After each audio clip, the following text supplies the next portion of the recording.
T minus 30 seconds.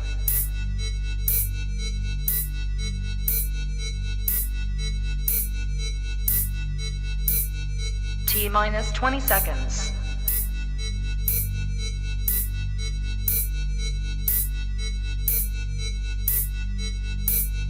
10, 9, 8, 7, 6, 5, 4, 3, 2, 1, 0.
All right, what is up, people?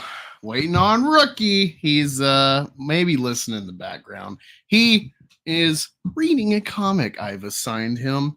We'll be talking about it. Possibly we should be having the Geek Getaway come on shortly. He's probably not aware. I timed this for 9:15, and I figured, you know what? We get the watch time in. Start this 5 minutes early. Edited that intro with the music because it was getting copyright. Yay! Rip a goalpost! Yes! Coping and seething! That is ye, not me. I'm having a good old time over here. Don't forget to vote on the poll. If I figure out how to make one of those in the chat, vote on that. Let me show my screen. Well, not my screen, myself. Figure instead of a beer, got me a couple of these, saw them in the drive-thru. So I'll be going with the vanilla cream or the twisted lime margarita, whichever you find people decide. But yeah, well, right on Ricky. Let me say hi to the chat. Y'all are active today. Hope hopefully we can get Tony in here soon. That because I know he's giving me about an hour today. He said so. Got Keely Chow, great supporter, long time. He's got beef. He's got bringing the beef. Moo, my friend. Hail, TJ Laser. I like what you're doing over there. The old Geek Getaway. It's a fun time. I actually had time to listen to the whole stream. I was just playing Rome, enjoying the commentary. Love the stream sniping y'all did on Shagsworth, thus making a new little tangent saga within the Rippaverse saga of 2023. We're not in any time soon. Every time I think, oh, yeah, I can focus on other things, focus on real entertainment. Not to say that the Rippaverse is not entertaining me, just not how they want. I assume y'all as well. Yeah, it's good to see you in here. We got Karen, our favorite lady. Let me find it. Where is it? They gotta get their hands off my butt. Welcome, Karen. Welcome. Lime is better, surely. Well, I'm a milk guy, TJ Laser. I'm a milky person. You know, I am an Angus of color, so it's in my bovine nature to enjoy milk-based products. I love pina coladas. Virgin, actually, not alcohol. But I assume this is a milky substance. If not, I'm going to be severely disappointed. I love me some milked canned coffee. EVS is coping and seething because he will never be the fulfillment king. That could be. That could be. Fake comic fan. Oh, man. That is crazy. You know what? Rip a goalpost. I take offense to that. I'm not a well-read comic reader, and I never lie about that. So I always say on the place to be for new comic readers, in the perspective of, I got a lot. That whole thing is like shit I found on discounts that I need to just read. So I got this whole shelf full of stuff, probably about half of it, and then I got that whole file cabinet full of just random issues. Those are what I told you about, my bookmarks. Bookmarks for reading. Turn this camera off and set it up. Bookmarks. When I go to the comic store, I go to the random pull box. Find cheap shit for like 50 cents. And those are my bookmarks to go online and read the whole series or go to the library and get a volume if they got it. All over the place, man. I love the art form. I got astigmatism, Rip a goalpost. Stigmatism interferes with the flow of reading because it's not just trying to like keep my eyes focused across the line on a book, but it's like you never know where the boxes are, the panels. You never know where the word bubbles, the narration bubbles, etc., where the flow is going to be. So it just gets in my head sometimes. I will say this: the ISOM comic, on top of being accidentally funny as fuck, is how would I say it? It flows pretty well as far as like it reads smoothly. It doesn't read maybe fully literate. It reads like every character's voicing the same voice, more or less. But yeah, it is entertaining. Karen got a kick out of that.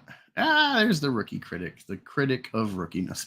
TJ says, watching reverse drawn con is like watching a train wreck. Yeah, it's never ending. We thought, okay, I can take a break for that till the next campaign. Boom, week after week, new shenanigans. Or watching their Kada stream instead of celebrating the polymath. Gading. Excellent says ISOM was a fake comic. I disagree. Again, it's very real. It's a real comic. Heavy. These are heavy books. Heavy books, my friend. Heavy. Heavy indeed. Rookie. I assume you finished reading. I just finished reading the one that you wanted me to. Yep.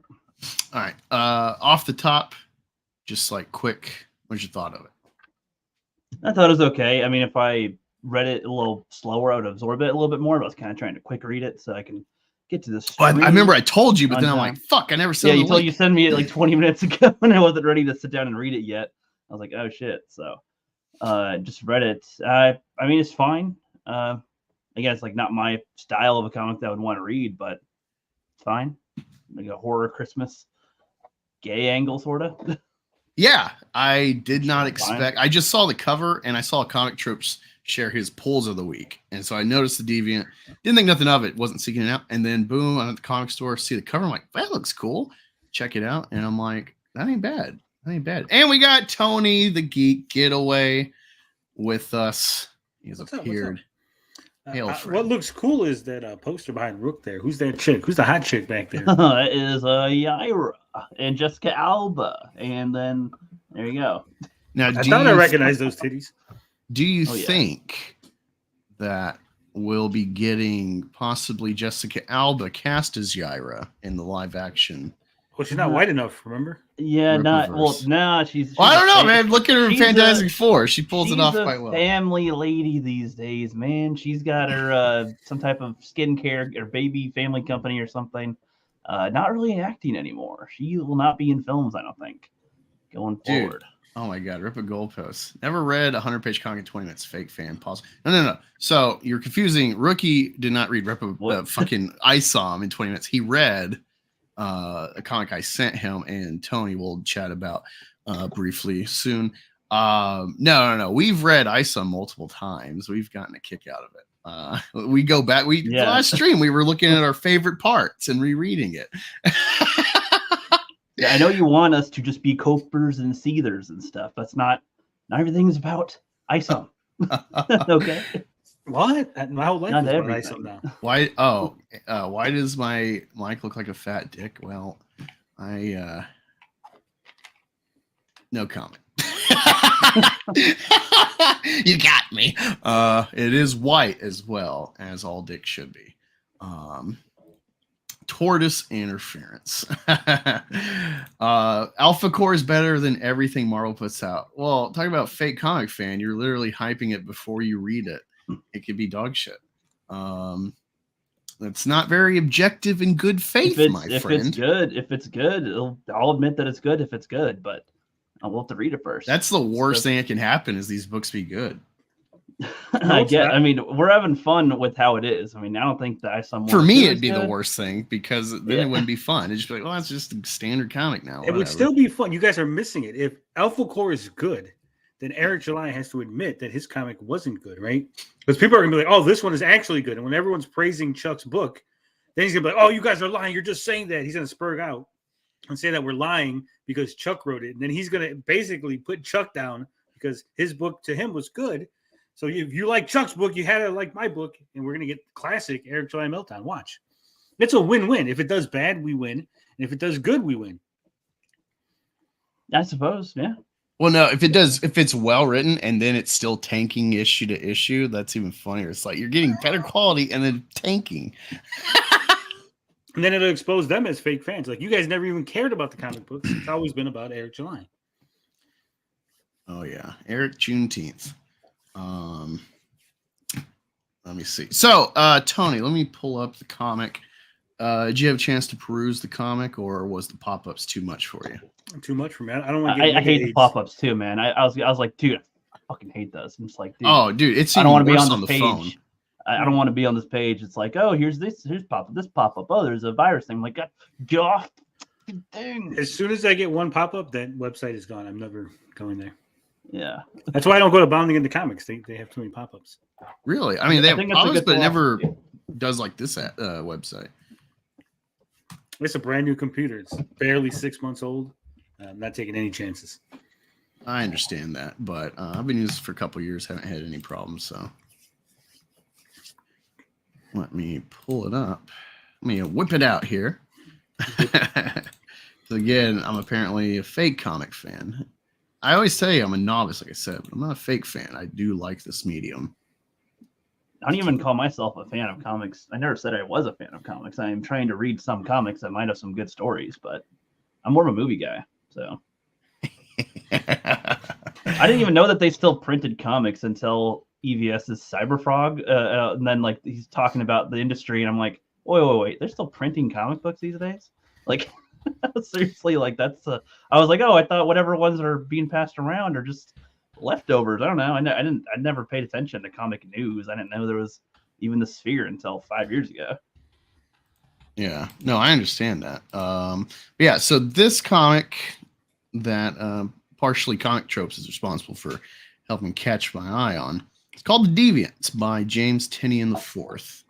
All right. Let me read the synopsis really quick for y'all. Series premiere. Snow falls over Milwaukee in 1972. A blood-stained Santa Claus commits unimaginable atrocities against young men.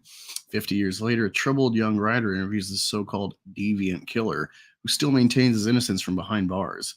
And as Christmas approaches, once again, the past returns, wielding a sharpened axe.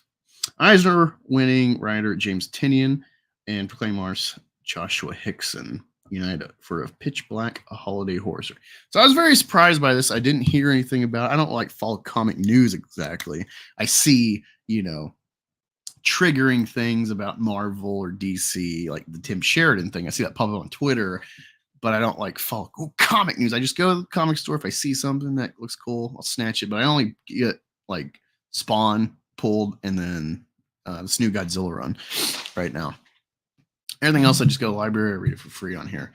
But what was very interesting, having read it yesterday, was like, wow, this is, this Tim Sheridan thing, the gay Green Lantern, and let's stick it to Comicsgate, the bigots, buy my books, all these variants, 6 issues, and it's like already not doing good. It's issue 1 not doing good. So interesting.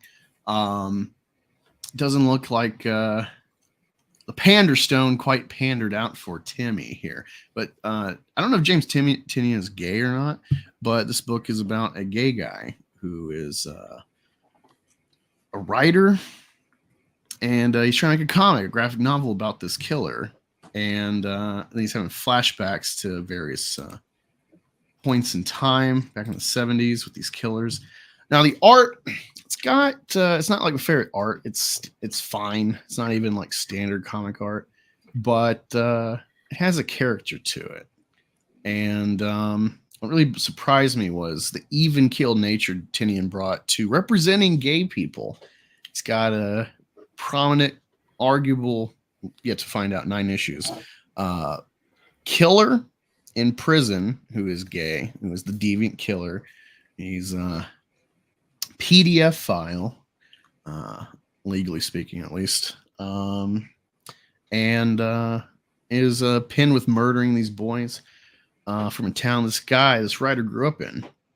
So he has a personal connection, and it seems that someone mentioning this killer and what he did was the first awareness in the story of homosexuals being like a thing and not just being like, well, I must be weird. I just got to keep this to myself. So I don't know, it's very interesting. I appreciate that, because normally you get, here's the gay character. They're a gay swap, gender swap, whatever. So you like reading a book where you're represented, what you're saying, Angus? I don't feel represented. Like, I never watch anything and feel represented. I'm half black, I'm half white, more or less. I mean, I got a little. That was just me calling you gay. How did you miss that? Sure. Well, you said it so serious. I didn't catch the, I guess, sarcasm. But it's a book about gay people, and I'm like, this is you feeling represented. How did you miss that? No, I don't feel represented. I'm a very weird Spartan gay bisexual. I'm what you call hetero-flexible. I stick to the hetero mostly. Maybe it's because how I grew up. Maybe gay is kind of just like a gay for play, not really committed type of thing for me. Can't ever imagine myself invested in a man that way. I like the ladies. So I love she-males because they're effectively ladies with cocks. But yeah, I just it's like the Bill and Frank episode of Last of Us. I don't know if you watched that show, but I really appreciated that. I know it's a bit of a, ironically, deviation from the game, but it's with the blessing of the original creator, Druckmann. And I thought they did it really well, having like, this, they give you all these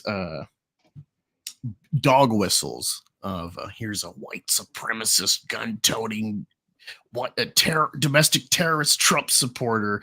Gadsden flags, got all these guns in his basement.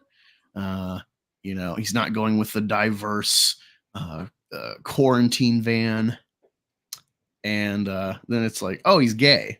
And I'm like, yeah, that's cool. Like, gay is not a plug-in for like de facto politics and perception of the world.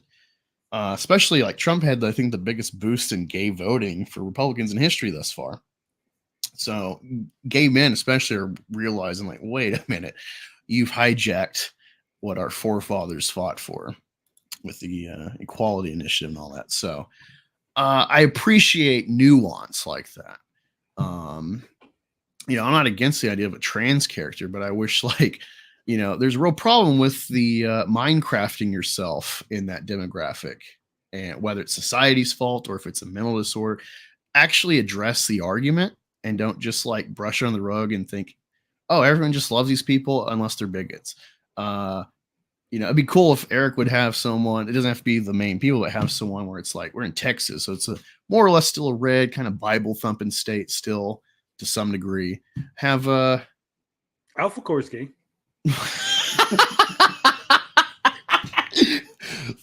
Failure is not what we do. We can't assume. Remember, it would be presumptuous of us to assume that they're straight. They haven't showed us. Until they show us they're either straight or gay, they could be either one. Yeah, well, I don't know. I don't think... No, because remember, whenever a character comes out as gay, right, in a comic, they go, well, that person was always straight. And they go, well, they never showed anything. They never showed that person ever having a relationship. He just was a superhero. They're like, oh, but we always assumed. Well, I'm going to assume, my assumption is that Alphacore is gay. They're gay homosexuals. That's why the guy wears a helmet. He doesn't want his gay lover to be worried about him. Yeah. This shot right here, this is one I really like. This is full page. It's got a bunch of like dark snowy sky, but then it's got these normally I don't think like this guy's color style works with like capturing the moments in this book. It feels pretty flat, standard, like just color. This one feels like it's got luminescence to it, maybe because he's spilling the color past the lines to make it seem illuminated. But he did well with the lighting on the car, headlights. I don't know, I really like this shot. I can see like Fincher reading this book and bring it to life like a Seven or Mindhunter type of adaptation. So that's what really, this shot here, all the cop car sequences look really good. Atmospheric. That's what I would call this art. But yeah, there's murder. I'm scrolling quick so don't get any slap on the wrist. Yeah. Well, I don't want people to get too excited either. Maybe the carnage will entice them a bit too much. But it's got a good flow. It's not word heavy. That makes me think of like Jigsaw being the doll being like a full size person. It's like, well, that's weird. Simple, but it stands out, especially with the it's like Jigsaw doll wearing a Halloween suit, or sorry, a Santa suit. And it's funny. So like he's interviewing this deviant killer, and let me see. Trying to find some. This is what it's like. Oh wow, he's like, this old queen is all dried up, I'm afraid.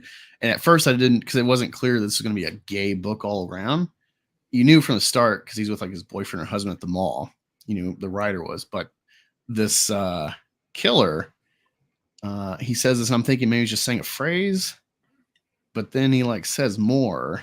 He actually drops the F slur multiple times. I'm like, thank you. Yeah, back this book. Help us renormalize the F slur. It's like my favorite sentence enhancer. So it's little things, but the little things have been like, the paper cuts to get us where we are with, proverbial wokeness, how much you agree with that or not, but I don't know. I really liked it. I like the atmosphere of this comic. I like the nuance of representation. Yeah, right here. He's like, I haven't been outside of this prison in half a century, but very little surprised me. I'm a hard old F slur. Yes, love it. I think I'll end here. I mean, it's going to be 9 issues. I was checking on Image. And this is like, as a kid, he's having a flashback to like going by this house, and this kid's going on about how crimes happen. It's very clear. It's like, oh wow, like gay's a thing, huh? You know, so it's like clearly this character has a deep investment of like this tragedy in this town somehow and is responsible for his awakening, realization, self-realization. I don't know. I like that. It's interesting because it's not always like happy stuff that's tied to our history in various ways. So go check out the Deviant first issues, $5.99. I'm assuming it'll be $3 or $4 standard after this first issue, but it is a thicker comic, as you see. Like normally, the amount of scrolling I've done, it'd already be done with a normal comic. So you're getting a good page count as well. So that is James Tynion's The Deviant, I assume monthly. Let me check the chat really quick. If you don't know, I am. We have a ceremony we do over here, and the poll's got 7 votes. Let's try to get those votes. So I got 12 people in there. Let's try to get the vote on the poll to 10 at least before I decide, because I am getting parched.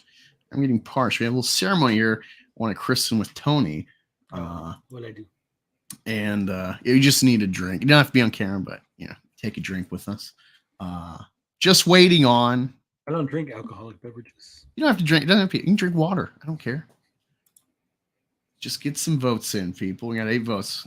It's probably going to be the twisted line, but I just want to get a sizable vote before I decide. But yeah, Tony, I wanted to bring you in today because I was listening to your stream yesterday. You stream sniped Shagsworth. Yeah. Is this like a normal guy you've been following, dishing it out with it all, or is this like just kind of like just popped up, or is it because Caffinated Wolf was on there? What's the story here? It's a little bit of both. Well, what happened was Vito was on the day before, right? So he had linked us all, and we watched his little one-on-one interview.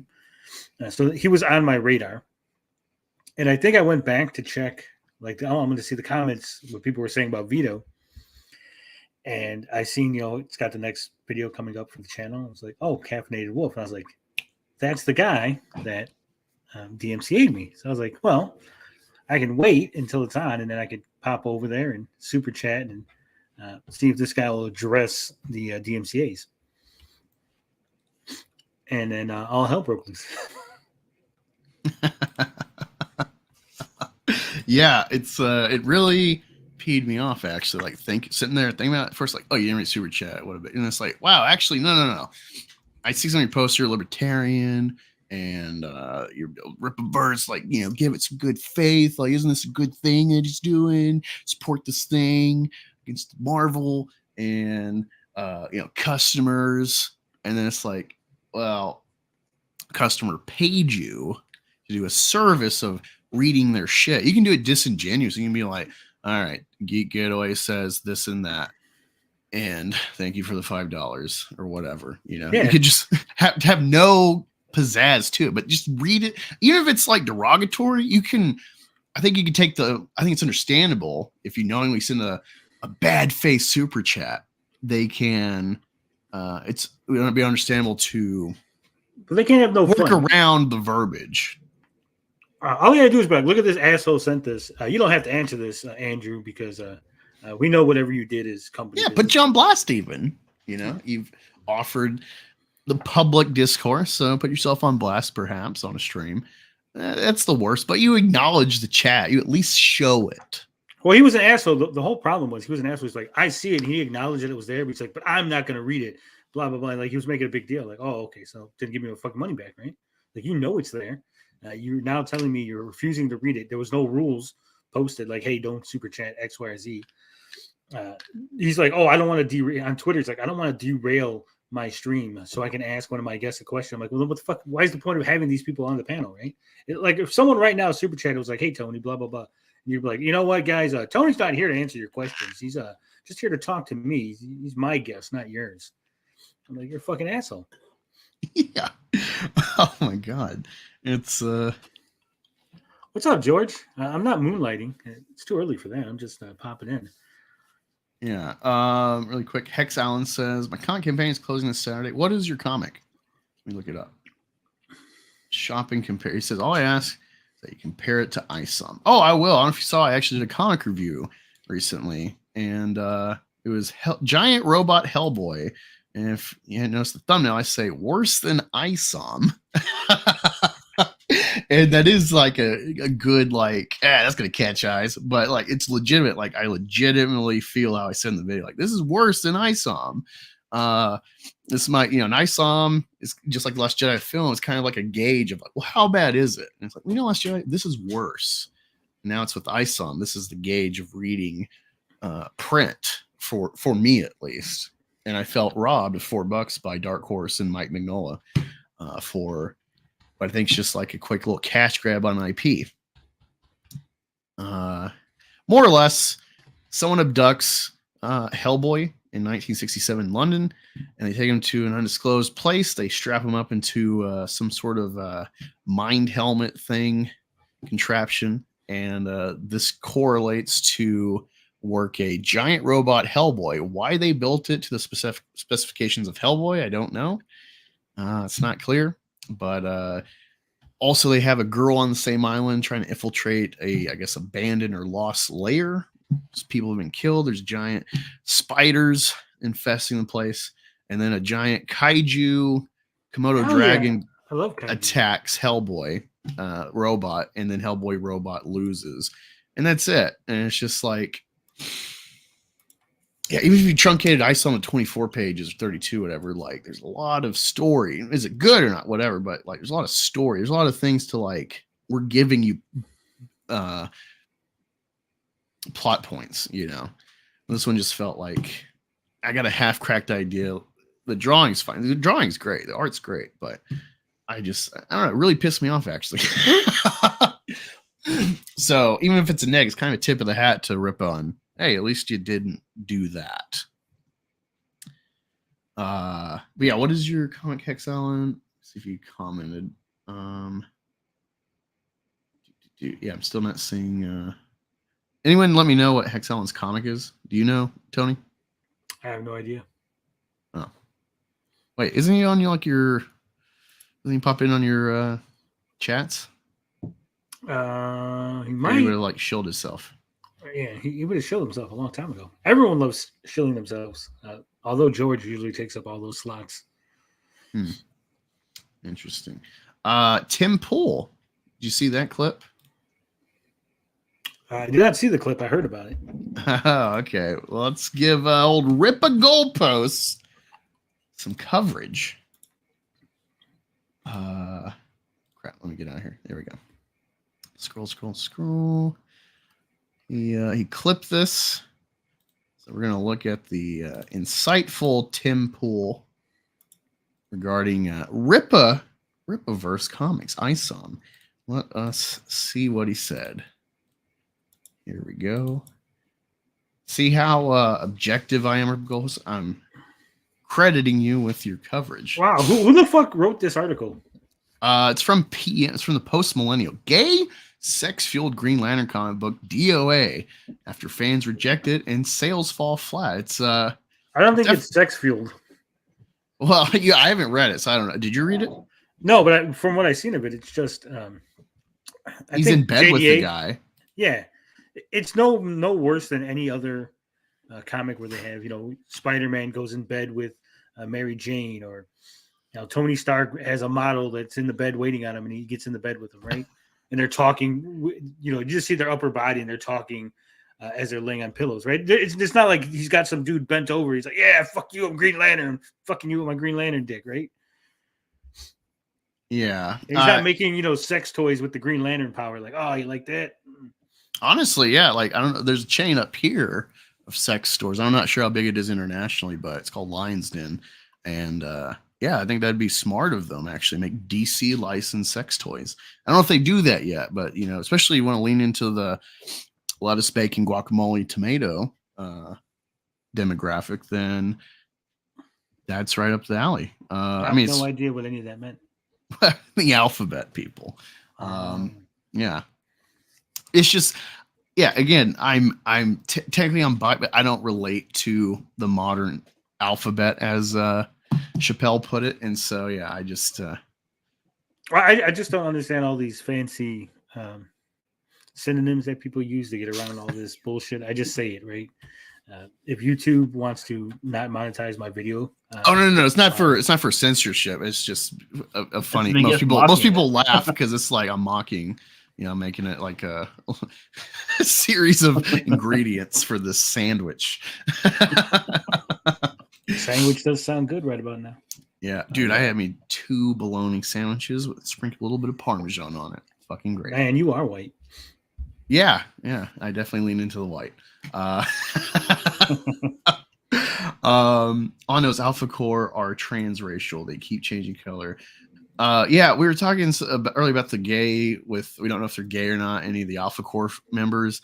And it's like, well, I feel like definitely not Helmet Boy, unless it was like his uncle when he was a kid, and that's why he wears the helmet. Trauma really shaped him. But yeah, let's click play on this. Where we at? Failure of the Marvels. Many people are starting to hope that these comic book films will get away from the crackpot wokeness and start to restore the hero's journey in stories that we know and love. The original MCU characters were great, real quick. and they don't have to be white men. What the fuck is he talking about? There's literally no crackpot wokeness in the Marvels. It's a story about 3 characters that just happen to be female, right? That have powers. Yeah, did you go see it? I was listening to you, but I didn't hear if you saw it. I know I haven't saw it yet, but I've heard other people talk about it.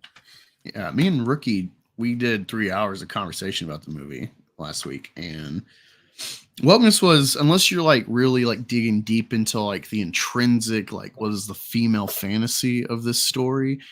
Is it female in general, or is it like a specific kind of female fantasy, thus a feminist female fantasy?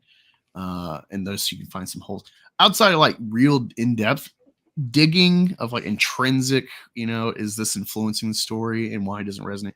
Outside of that, it's not a woke movie.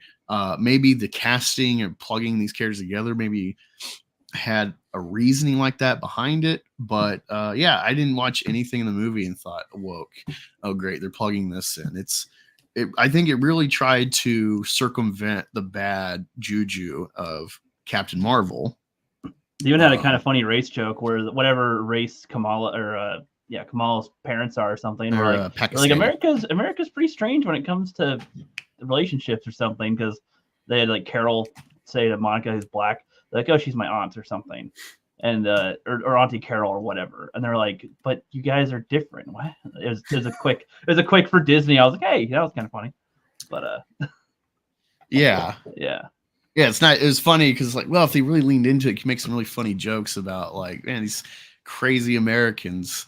There's a lot of other issues with the movie that isn't woke related, essentially. Well, woke has become anything, right? It's like, yeah, no, it's plastered on everything, and it's like, woke isn't the issue with it, really. There's a bunch of other just simple issues with it. Well, yeah, but I'm more saying that like woke doesn't even like have a concrete definition, right? You can be like, there's too many females, right? I know what that means. I can go, okay, well, there's too many females. There's 3 of them. I can get that. I can wrap my head around this concept. But you go, it's too woke. Well, how much is enough wokeness? What is the amount of wokeness? And what percentage is okay or not? Yeah, and what is woke, right? Exactly what it is. Give me a definition, because it'll be like, well, Marvel's is woke, and I'll be like, okay, so it means too many females having female issues. Then it'll be like, Black Panther was woke. Okay, well, there's no female leads in that movie. Why is that one woke? Because it's black people. Okay, so woke is the black people now. It's not the females. It's too many black people. Yeah, no, the knee jerk. I agree. This is a problem that, like, I think is maybe long game conditioning against the collective right conservative sphere. Is that we'll like do very ham-fisted diversity plugging, whatever, and then we'll start getting more nuance, and then like you won't be able to tell a difference, like Last of Us with Bill and Frank, or it's like Tyrone Magnus or whatever his name is like, it's already 2 episodes in, but then episode 3 at the gay, it's like, don't let your kids see this, and it's like, well, it's like children get murdered in this show from the start. Shouldn't have been watching it anyway. Yeah. Exactly. they literally have like nice policemen kill a kid essentially in the first like episode. Out of necessity, but it's still like after a little girl gets shot by the military as well. So it's like, yeah. Well, like this is why I hate. You can't have a discussion. You can't have a debate. You can't even argue against it, right? Because woke is just everything. It's just woke. It's woke. Oh, dude, in you're the wrong. It's ass woke. versus baby face, that fuck is like, oh, I don't stream with racists. Dipping out of the chance to engage a guy who's been grifting off of for content, Director X for Robin Hood. And when I actually engage the guy, it's like it's pretty cowardly, honestly. It's like you say all this shit, and then Rip I'm a here. Goalpost. Hold on, though. Rip a Goalpost is simping hard for Tim Pool. Tim Pool's mom lives literally 3 blocks away from me. I will go and I will super chat her door. Keep it up. Okay? Super chat. Riley, what have you started? We're gonna have 5 more cops fingerprint $41. At least some fucking frogs outside the house. Really quick, I didn't expect this, but we're stuck now on the poll. We're at a 50-50 split. I need some more votes to decide what I'm drinking. I'm drinking Twisted Lime, Vanilla Cream Crush. Hurry up. I'm gonna give you all 5 minutes. Vote in the poll in the chat. All right, let's continue this video. That's not the issue. The issue is your stories suck. We now have this story from the Post-Millennial. Gay, sex-fueled Green Lantern comic book dead on arrival after fans reject it and sales fall flat. The only way we can shut these people down is to make this book an undeniable success, Sheridan told his fans. Let me just stress for you. The comic book industry is not dying. The comic book industry has been taken over and is being worn. Isn't that exactly the opposite of what Eric July, Friday Night Tights, and everyone else has said, that the comic book industry is dying? Well, I figure there's a little more context to what he's trying to say. No, he said it's not dying. It's being taken over. I know where it's going. He's going to say it's not dying, it's being killed. But still, even if it's not dying, that's opposite of what they said. It's dying regardless, right, of the wokeness, the SJWs infiltrating. Well, I would say, again, I'm a novice reader, don't know all this history of like ups and downs of like the rush of comics or not. I do see the one thing I can kind of notice is the ebb and flow of comics correlates to American warfare.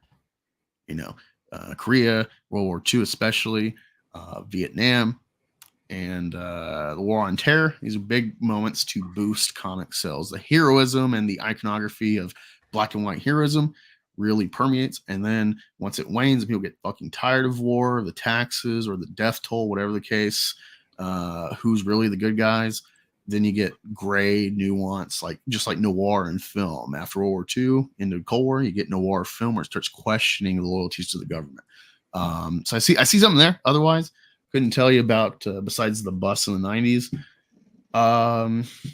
It's a niche market. You had a few mega sell times when it was cheap as fuck and there wasn't TV, streaming, internet, porn, gaming, etc. to compete with on a massive scale.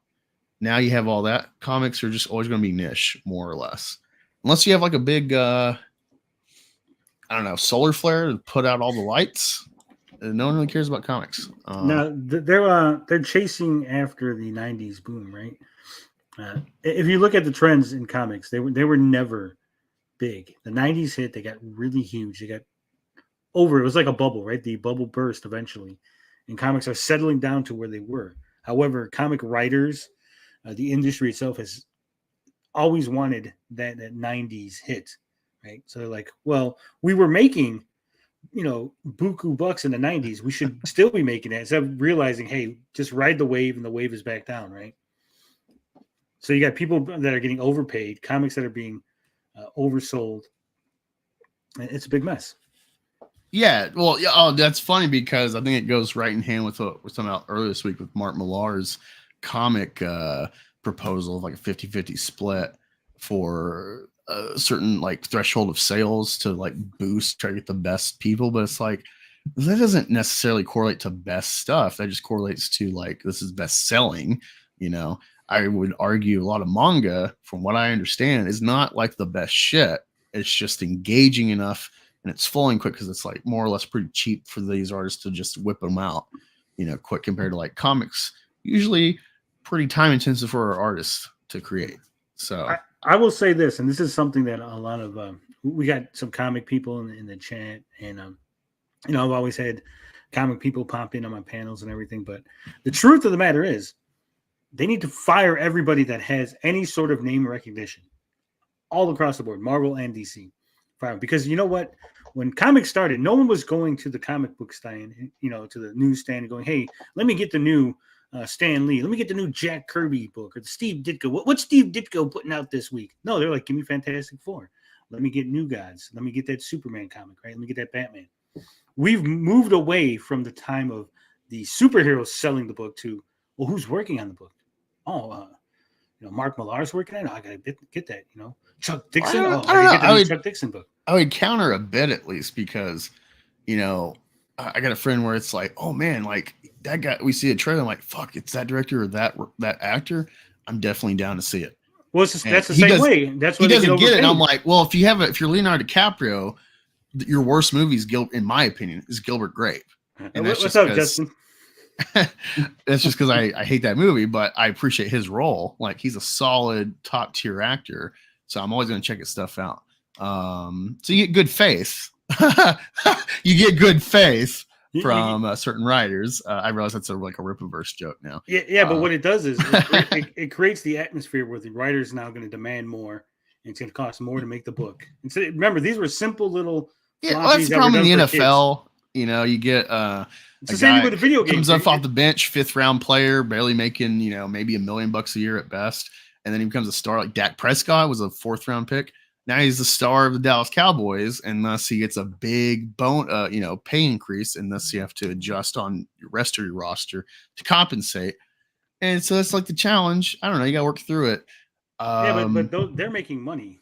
If you're coasting and you look at Bendis now, from what I hear, I've read some of Bendis's Marvel heyday, good shit, House of M and whatnot, and then afterwards it's like he's seen everyone hates what he's doing, so his name means nothing now. If anything, it's like, oh God, Bendis is writing this, so you can tank your name, and he's making money still, not because of his name, but because he is writing Superman or whatever. So. I don't know. Sometimes you get like a legacy score, if you will. I'm not sure what to call it, but but I don't think it's actually doing enough for the industry because you got people that are outside, right? That are not comic book diehards. Like I didn't know who Chuck Dixon was, right? And you can see it with Alphacore. Chuck Dixon's name is not bringing anything to the table as far as sales. It's all being driven by Eric July and the company, right? Yeah. So take Chuck Dixon out of it. Just get a different competent writer, right? George. I'm sure George is cheaper than Chuck Dixon, right? You could have put George on the book, sold the exact same amount, and now Eric July has made more money because he didn't have to pay Chuck Dixon level talent, right? Well, yeah, that's the other thing I've noticed. That you were talking about the numbers is, each campaign is like increasing in the goal and then decreasing in its revenue, and it's like, well, you're paying better, rates or whatever for your talent making this stuff. And you're dipping and selling, at some point it's going to meet and you're breaking even. So that's a problem. And you're just making such big shit. So you got to pay these guys a lot. Even if they're like cheap artists, you'd have to pay a handsome amount to pump out, quarterly these books. Yeah. And they're all contractors, right? They're not all like staff where they're permanent employees or anything. So the more sales they get, right? So on Chuck's, for Alphacore 2, if this one does gangbusters, Chuck's gonna be like, hey, I need a little bit more, right? Now you're gonna have to pay him a little bit more for the second book, the 3rd book, 4th book, right? Are the fans gonna be okay with it? And say book 5, Eric's like, you know what, Chuck, I can't afford to pay you anymore. I got to bring in a different writer. Will that affect things? Ending the poll. Hey, what's up, Proper? I'm seeing you. I'm behind on my StreamYard, so I want to actually address some of y'all. What is up, George? Saw in the chat. I saw Chris Bacon. Where's that comment? Also, Tim Pool's not a celebrity. You need to get out to your own ass for reverse co-post. I would say he's a celebrity commentator. He's a YouTube celebrity. Dude, I live in Chicago. I can go up and down the street asking people if they know who the fuck Tim Pool is, and I guarantee you 99 out of 100 will not know who he is. That's why I said YouTube celebrity.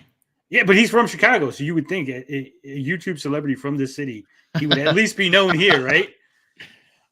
Maybe, I don't know. Like, there's people, on the Bulls or the Bears doing great shit, and people don't know because they're still a floundering team right now. So, Chris Bacon says, ISOM will end up being the best thing to happen in indie comics. Now, folks will race to put out content to show theirs is a lot better. There's a lot better stuff out there. Yeah, if anything, it's a measuring stick. Like, are you over or under ISOM? You don't want to be under. We got Jesker. He was saying he saw him, her, whatever in the chat regarding Rippa Goalposts. I like that we're making it now. It's like, what is the gender of Rippa Goalposts? We need a we need a pronoun identifier. Pronouns. The Rippa Goalposts says, I was trying to enjoy the stream, and then he brought up pronouns every fucking time. See, you love This watching gender ambiguity. Top tier entertainment. I don't know about that. They used to be fun, but I mean, laughing at them is chuckleheads, right? I found a video where Nerdrotic talks about being in prison. That was entertaining. All right, well, he's selling meth to the kids. Sure, but he's changed his ways. He's on his hero arc. He's redeemed himself. He's now the hero of YouTube. Not my YouTube. So he is past the crucible. But here's the thing. So just to go back to that, right? So Nerdrotic did some stuff in his past. He has a past that he's not too proud of, right? But he has redeemed himself. He's a better person. So then how come all these assholes, whenever there's a leftist or a SJW, they'll bring up old tweets or something they did, 3 years ago. Brie Larson's still getting shit for the things she said years ago, right? 5 years ago, yeah, I remember. Why don't they go? You know what? It's not made for you. It's funny. It's not made for you. And how many thousands of videos we've seen in the whole sphere about Brie Larson, and all relating to that video from the women in film thing, and yet. When we're like, Alphacore sucks. Look at it tanking. No one cares. You've lost what? It's not made. He's only at 10,000 backers versus 40 for the first issue. So he's at a quarter of his initial fandom potentially. And they're like, well, maybe this isn't made for you. And it's like, talking about goalposts, Rippaverse. Well, look at the lady that was yelling at the Trump inauguration. She's still on people's fucking thumbnails 8 years later, right? Ridiculous. His endorsement of Rippaverse is amazing. You haters will continue coping as more celebrities praise ISOM. It's fun. I love the intensity of Rippaverse. He reminds me of Aaron Yeager, young Aaron Yeager. He reminds me of Eric July. That's who he reminds me of. Oh, maybe Ripper Goalpost is his wife. Interesting. I like that angle. Huh. We'll have to be like, who's that Pokemon? But it's like, what's the gender? Who's that Isomon? The root of the gripe was about respect the source to it and not making movies that veered from it. Then I think it went on to whatever it is now. Yeah. Let's see. I actually like Tim Pool. You make candy taste like coffee when you draw out your mouth. Let's see. Webtoon is the biggest comic publisher in the world. It's pretty much mainstream. Most people are either reading manga or Webtoon comics because both are very accessible. Interesting. What's Kermit the Frog doing? Are you buddies with Justin Proper? Yeah, I've been on his streams before. Interesting. I didn't know that. I'm everywhere. I'm very sparse with my YouTube viewing, and it's lucky enough to be able to do these streams every week. I'm just slammed. Jessica James, you're unfortunately a victim of woke brainwashing and you used to watch kind of rational, insane people. I hope you return to the side of logic and reason.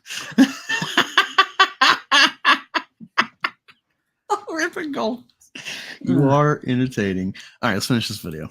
Like a skin suit by woke psychopaths. And this is proof. Anything like this? What happened to World War III? Okay. Alphacore #1 campaign. What do we got? Well, we had to take a break. No, comics. No, Tim Pool was telling me we're gonna have World War III. Guarantee. We've been having World War III for 10 years. Okay, I give it another week. Still a thing. Another week, and we're gonna have Alphacore. Just in, guys. Hey, with Tim Pool's endorsement, we're gonna have these Alphacore food buckets. For when World War III hits, you get Alphacore, you get the comic to read, and you get these meal prep kits to help you. $150. Mark my words. Just like when Tim Pool was shilling that shit.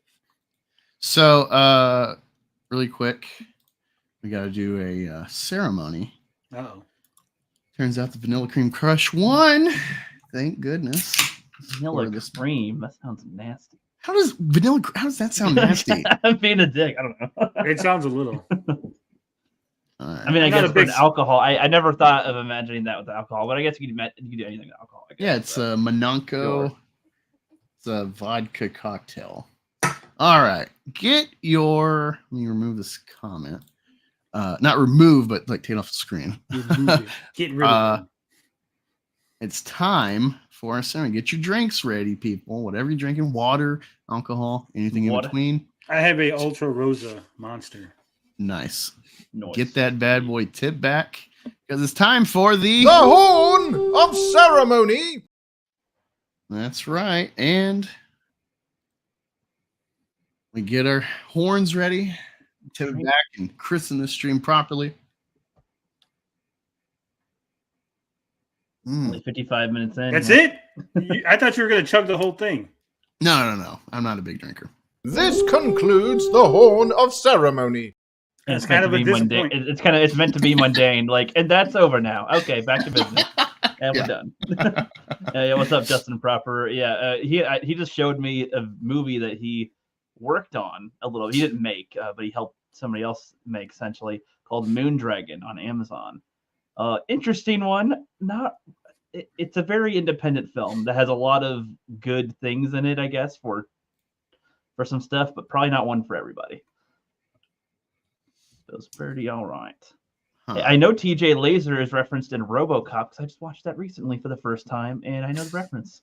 I need to rewatch it. I liked it, but it's not it doesn't leave a big this is a quintessential film.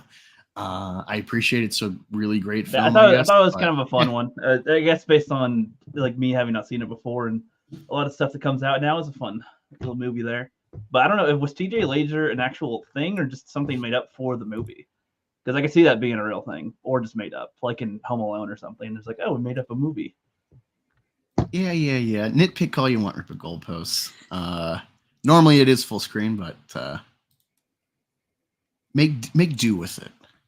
We're showing your clipped video. Appreciate that. And drink to that. Let's continue. You got here. Whoa!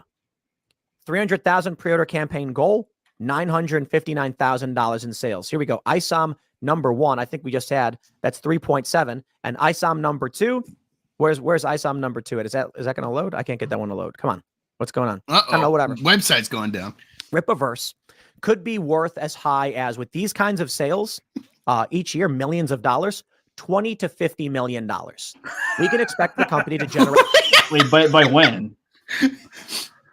At the rate we're going, I mean, maybe in 15 years. That's not including the budget, the expenditure, and the quarterly, 500, talking about $2 million a year he's spending on his warehouse and staff. I hate to break it to everybody, but ISOM, the brand, the Rippaverse, all that, none of it's worth anything yet, right? Even if it's making gangbusters in sales, it has no cultural impact. It has nothing, right? If it went away tomorrow, in 10 years, no one's going to remember it. I mean, as far as determining whether or not something is worth continuing or based on how much it makes, I usually probably want to give it more time since it's only been 3 campaigns so far. I try to think about other business stuff that makes a certain amount of money in a certain amount of time. These same people cry about avatars. With sequel, the money, it's got no cultural impact. 14 years later, a sequel?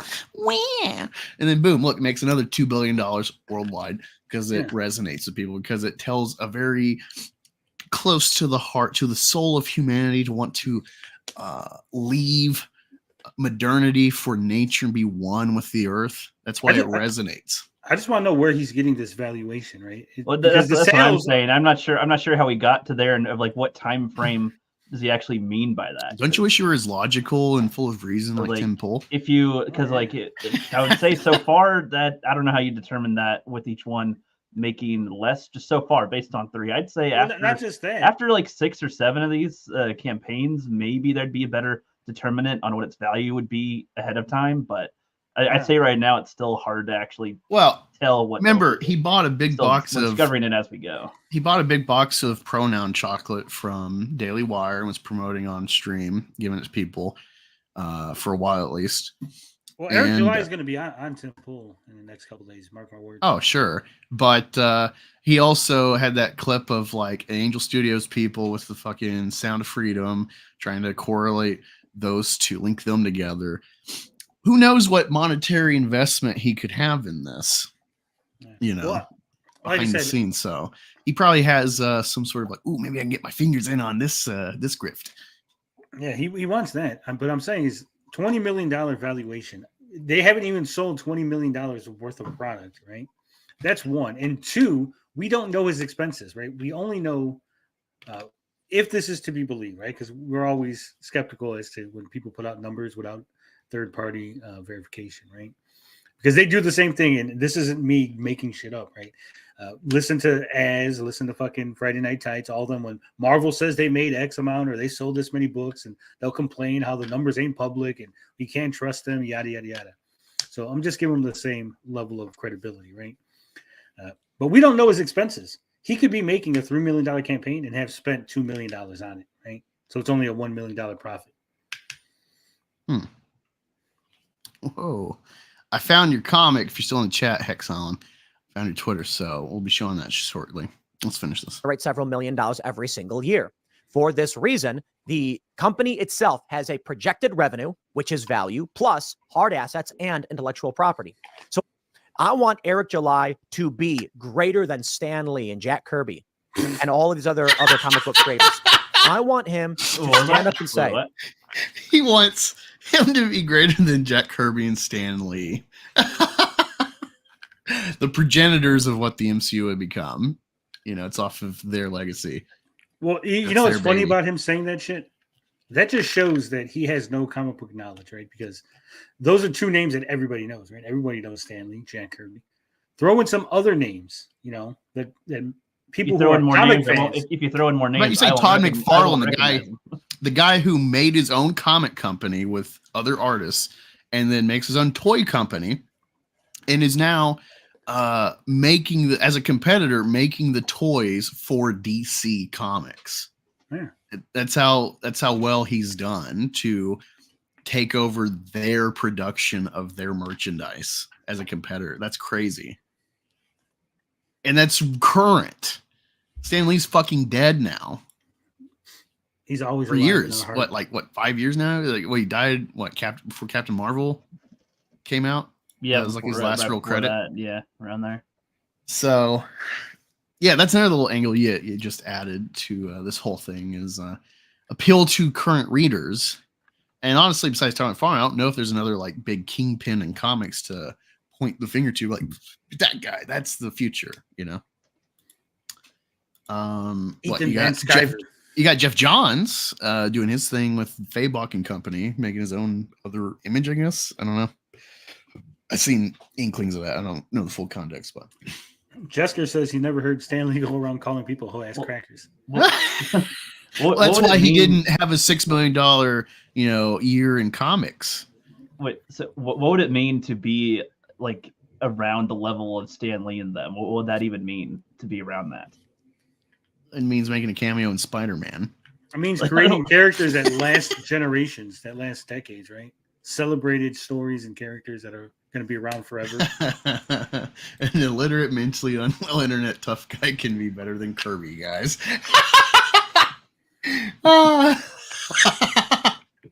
That's good, man. Y'all are killing it today in the chat. This is great. We know what makes comic books good. We know what inspired us as kids, and they've abandoned us, and we're taking over.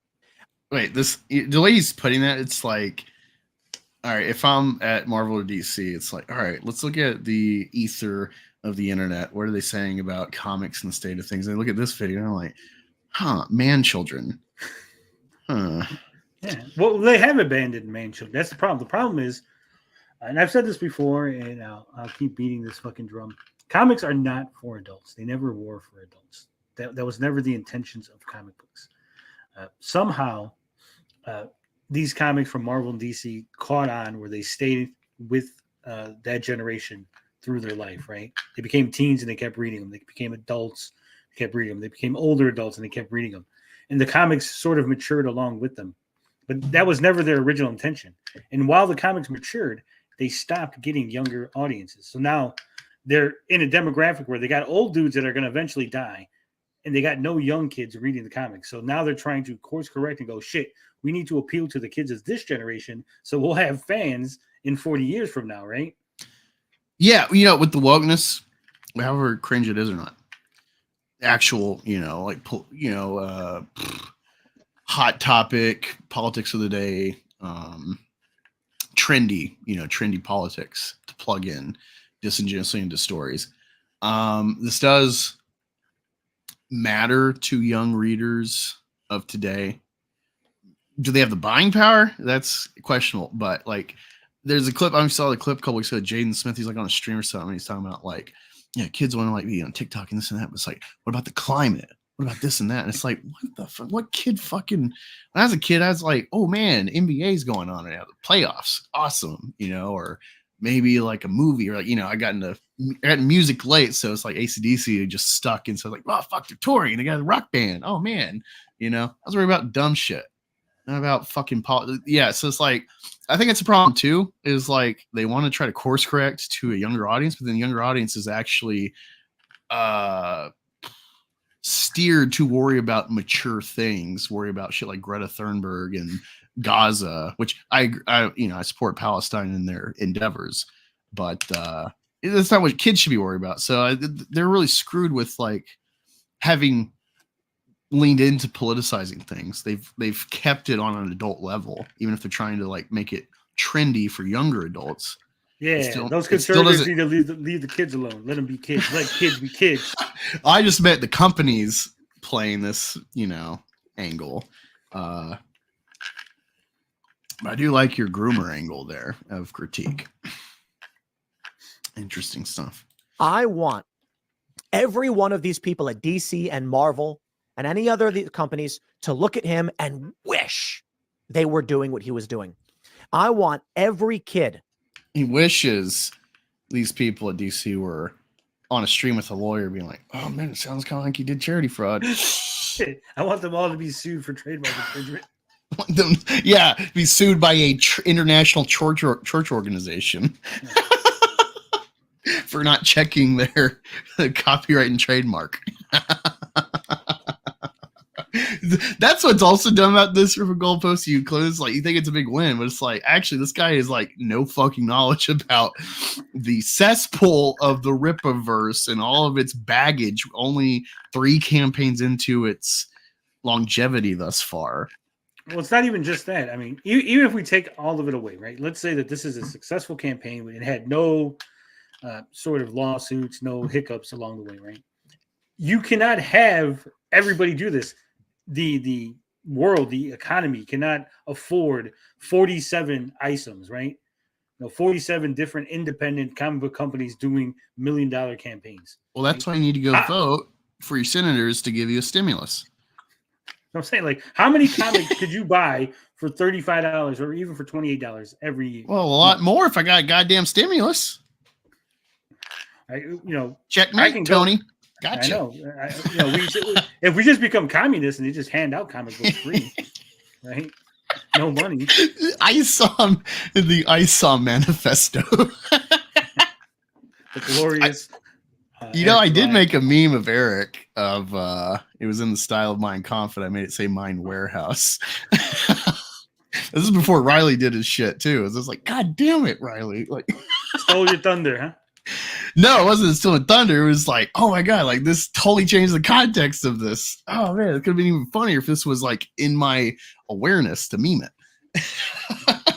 I mean, if you want to look at the future of comics, if going by Tim Pool's little assessment here, look at the indie video game scene.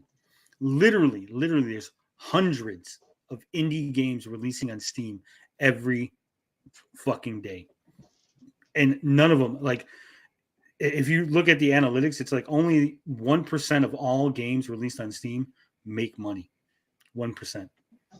because there's just way too many fucking games. Yeah, they Dude, exist, Netflix. but not enough people know about them to play them or care to give the time to try to test. Well, it's them not out, even right? that. So, It's the cost, right? So if you go for $5, I can buy Black Angus's new video game, where it's kind of like Street Fighter. It's like Black Angus's new fighting game, Detractors assembled. right? I can pay that $5, or I can pay $5 and I can get Street Fighter 3, which is now on sale. What am I going to spend the $5 on? the one you're more familiar with, probably. Yeah. So there's just way too much content, way too much unfamiliarity. The prices are insane because, for $20, I can get a good AAA game, or I can get an indie game that's like 3 hours. Am I going to pay $20 for a 3-hour indie game or a 60-hour AAA game, right? So the cost is just way out of, and that's the way this is, right? You $35 for an indie comic from a novice writer, or you're going to pay $35 for a fucking omnibus of Spider-Man, right? Oh, that's a good. Well, I mean, that's what I was kind of saying too about time. What time would you be willing to invest into which thing that you know more about or not? Essentially. So yeah, so if this happened, if there was like just independent companies sprouting up left and right, and comics were just flying, out the door, they'd all start going out of business because it couldn't sustain itself. It's not a practical business model. I mean, I guess from what I think he said on some streams that he's trying to. I mean, I think we've seen it too a little bit where he's trying to lower the price of the comics. I think. Yeah, but I'm even that's not going to help. Well, I think he's trying to lower the cost. And then I think he's trying to do 4 comics a year. I think is his goal. Yeah, but that could work. Wrong, Polito does that with Lady Death.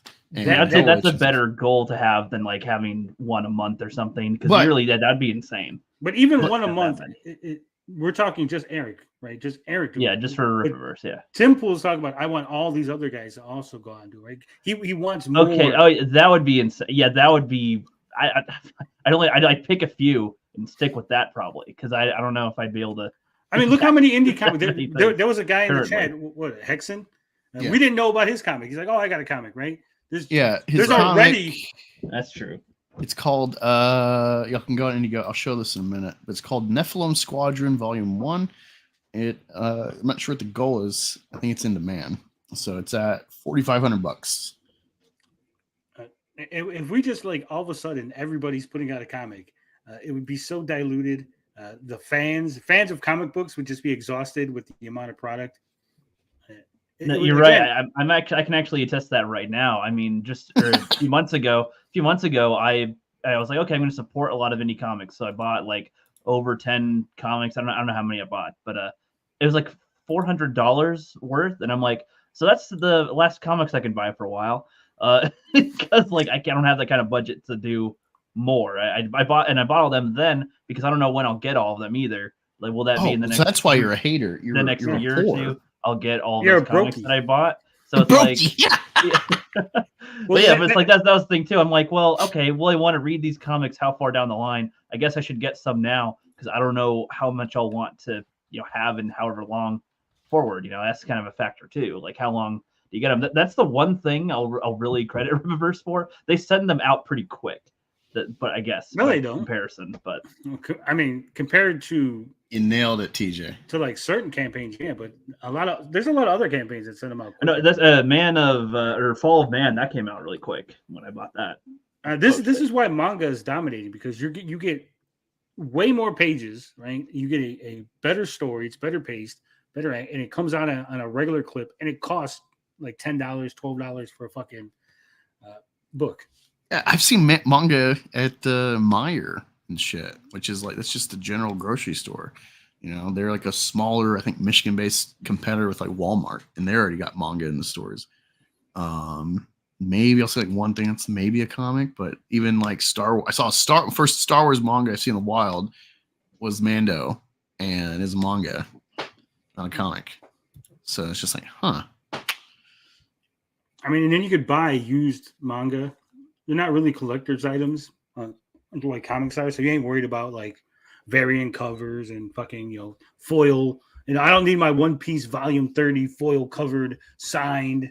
But you're just like, fuck it. I can buy it on eBay for like $6 because it's fucking used, right? Right. So you're more saying like, if let's say there's 100 comic creators in our sphere when there's probably more, if they all were doing the same type of thing, 4 comics a year, $25 to $35, each comic or something, and that would be, that would probably dilute the amount of overall money made. Yeah, where some get way less. Essentially, I guess that's kind of they just start right. Where it would shrink down to whichever ones are the biggest ones, and that's the main ones people get. And then there's the few extras that are somewhat closer. They'd have the tiers essentially of here's the ones that make over 6 figures or 7 figures. Here's the few that make less than that, and then probably huge drop off to the ones that 5 people bought that comic. Yeah, okay. I mean, just look at Marvel and DC. They have how many comics they put out every month, right? I have no idea. Well, they put 30, 40 different comics, right? Too fucking many. A month? Different stories, yeah. It's not like 30 Spider-Man, but it's like Spider-Man. Well, no, Avengers, I get you, but I'm just hearing. I They used to do 52 every week. Yeah. Every week? Oh, geez. They have that many different characters and stories. Yeah, you got What the hell? Aquaman. You got 7 Justice League people that have their own God. shit. You got Justice League, you got Justice League Dark, you got Justice Society of America, you got the Green Lantern. Stop listing Green all Lantern of them. Too Corps, many already. Batman, Detective Comics, Action Comics. Well, that's what I'm saying. So just Starfire, Teen That already Titans, annoys me. Hawkman. just in the mainstream, people are already like, I can't buy every book, right? Dude, oh my God, Rookie. Hearing all these options sound annoying. Like a 3-month event will go across like 20 titles, and it'll be like 50 comics. All right, it's 50 times. Let's just say it's $4, probably $5 with Marvel right now, but 50 times that's $250. You got to spend like 3 months to actually own the whole series of a story. If you're getting all the tangent, there's like a main line that'll be like 4 to 12 issues. Like Civil War's an 8-issue story, but it's probably like a 150 issue comic run total with all of its tangent stories: Spider-Man, Civil War, Punisher, X-Men, Fantastic Four, etc. Thunderbolts. Wolverine had his own, even though he's X-Men and Avengers. He had his own Civil War run. So just in that, like, oh my God, the market is so oversaturated, and part of the problem is comic books are not superhero books, right? That is the conflation that we always have as Americans, because American comics are 99% superhero books, right? But they're not supposed to be. They never were that way. There was horror books, there was science fiction, model, Millie the Model type comics, romance comics. We've moved away from that essentially, and it's all superhero shit. And so you have so much of these same stuff just coming out that people are getting tired of it. The market is oversaturated. It feels like your boy Zach, as much as he's kind of gone downhill in a way with some stuff. Like I do like his analogy of like McDonald's or like the menu items, or was that EVS's, whichever one's talking hot about. dog Like salesman. if there's no, I mean like a menu. Like if you're at a restaurant and you have a book to read menu, would you prefer that or like the one page with the front and back that has what they want on there essentially? Like when you're listing all those things like that many a week, I'd be like, well, God, how do I narrow it down where I even start? Well, I mean, they come out monthly, but it's like they're putting shit out. They were putting 52 books out a week. Yeah, but even the monthly, that sounds like we're not even talking about the bonus stuff like the annuals, Vertigo, or like the one shots. No, I'm talking about like even like Spider-Man would have an annual, Hulk would have an annual, Silver Surfer. So every year you have an extra book for every comic that you're following. Plus you'd have the big crossover event books, plus the other like one shots, or like, oh, there's a 6-issue limited run for Spider-Man's Deadly Foes, right? So you got to pick that up. Jesus. Alphacore is speeding ahead to 1 million, and Chris Bacon keeps denying the obvious success. How's it speeding ahead? This is like almost 2 weeks. Dude, yeah, we're hitting 2 weeks, and it's like just inching along. It is tortoise interfering itself.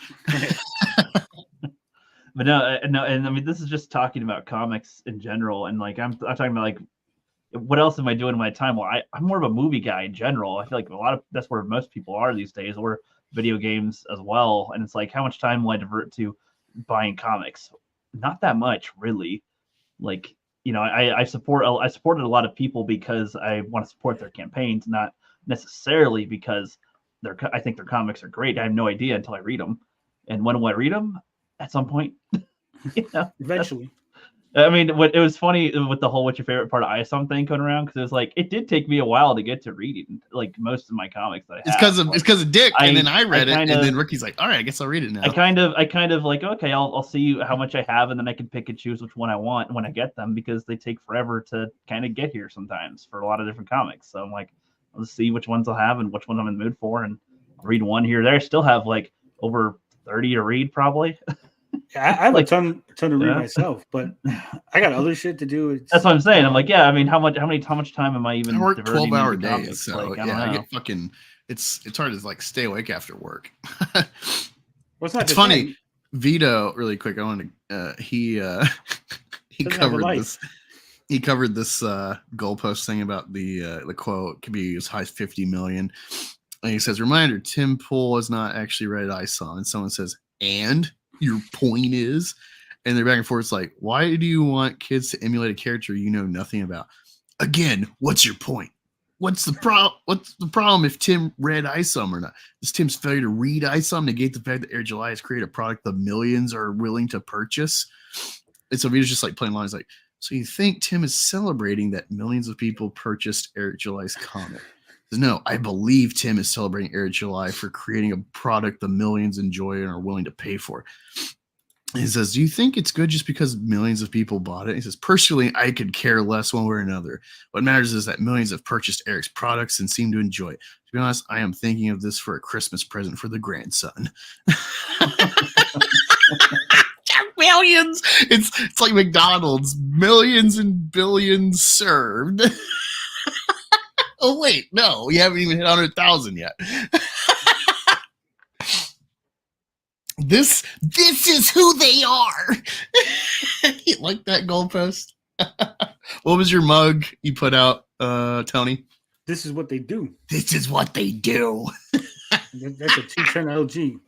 So I'm going to announce this here first here on Black Angus Show. But Richard Embry has graciously said that he'll donate a $5 digital comic of Blood and the Sword to gift to anyone in my audience to cover my $5 loss for the. Oh wow! What a charitable donation! So, we have that to look forward to. Looks like I might have to fire up a stream, steal all the Angus's audience. Hell yeah! Go right ahead, man.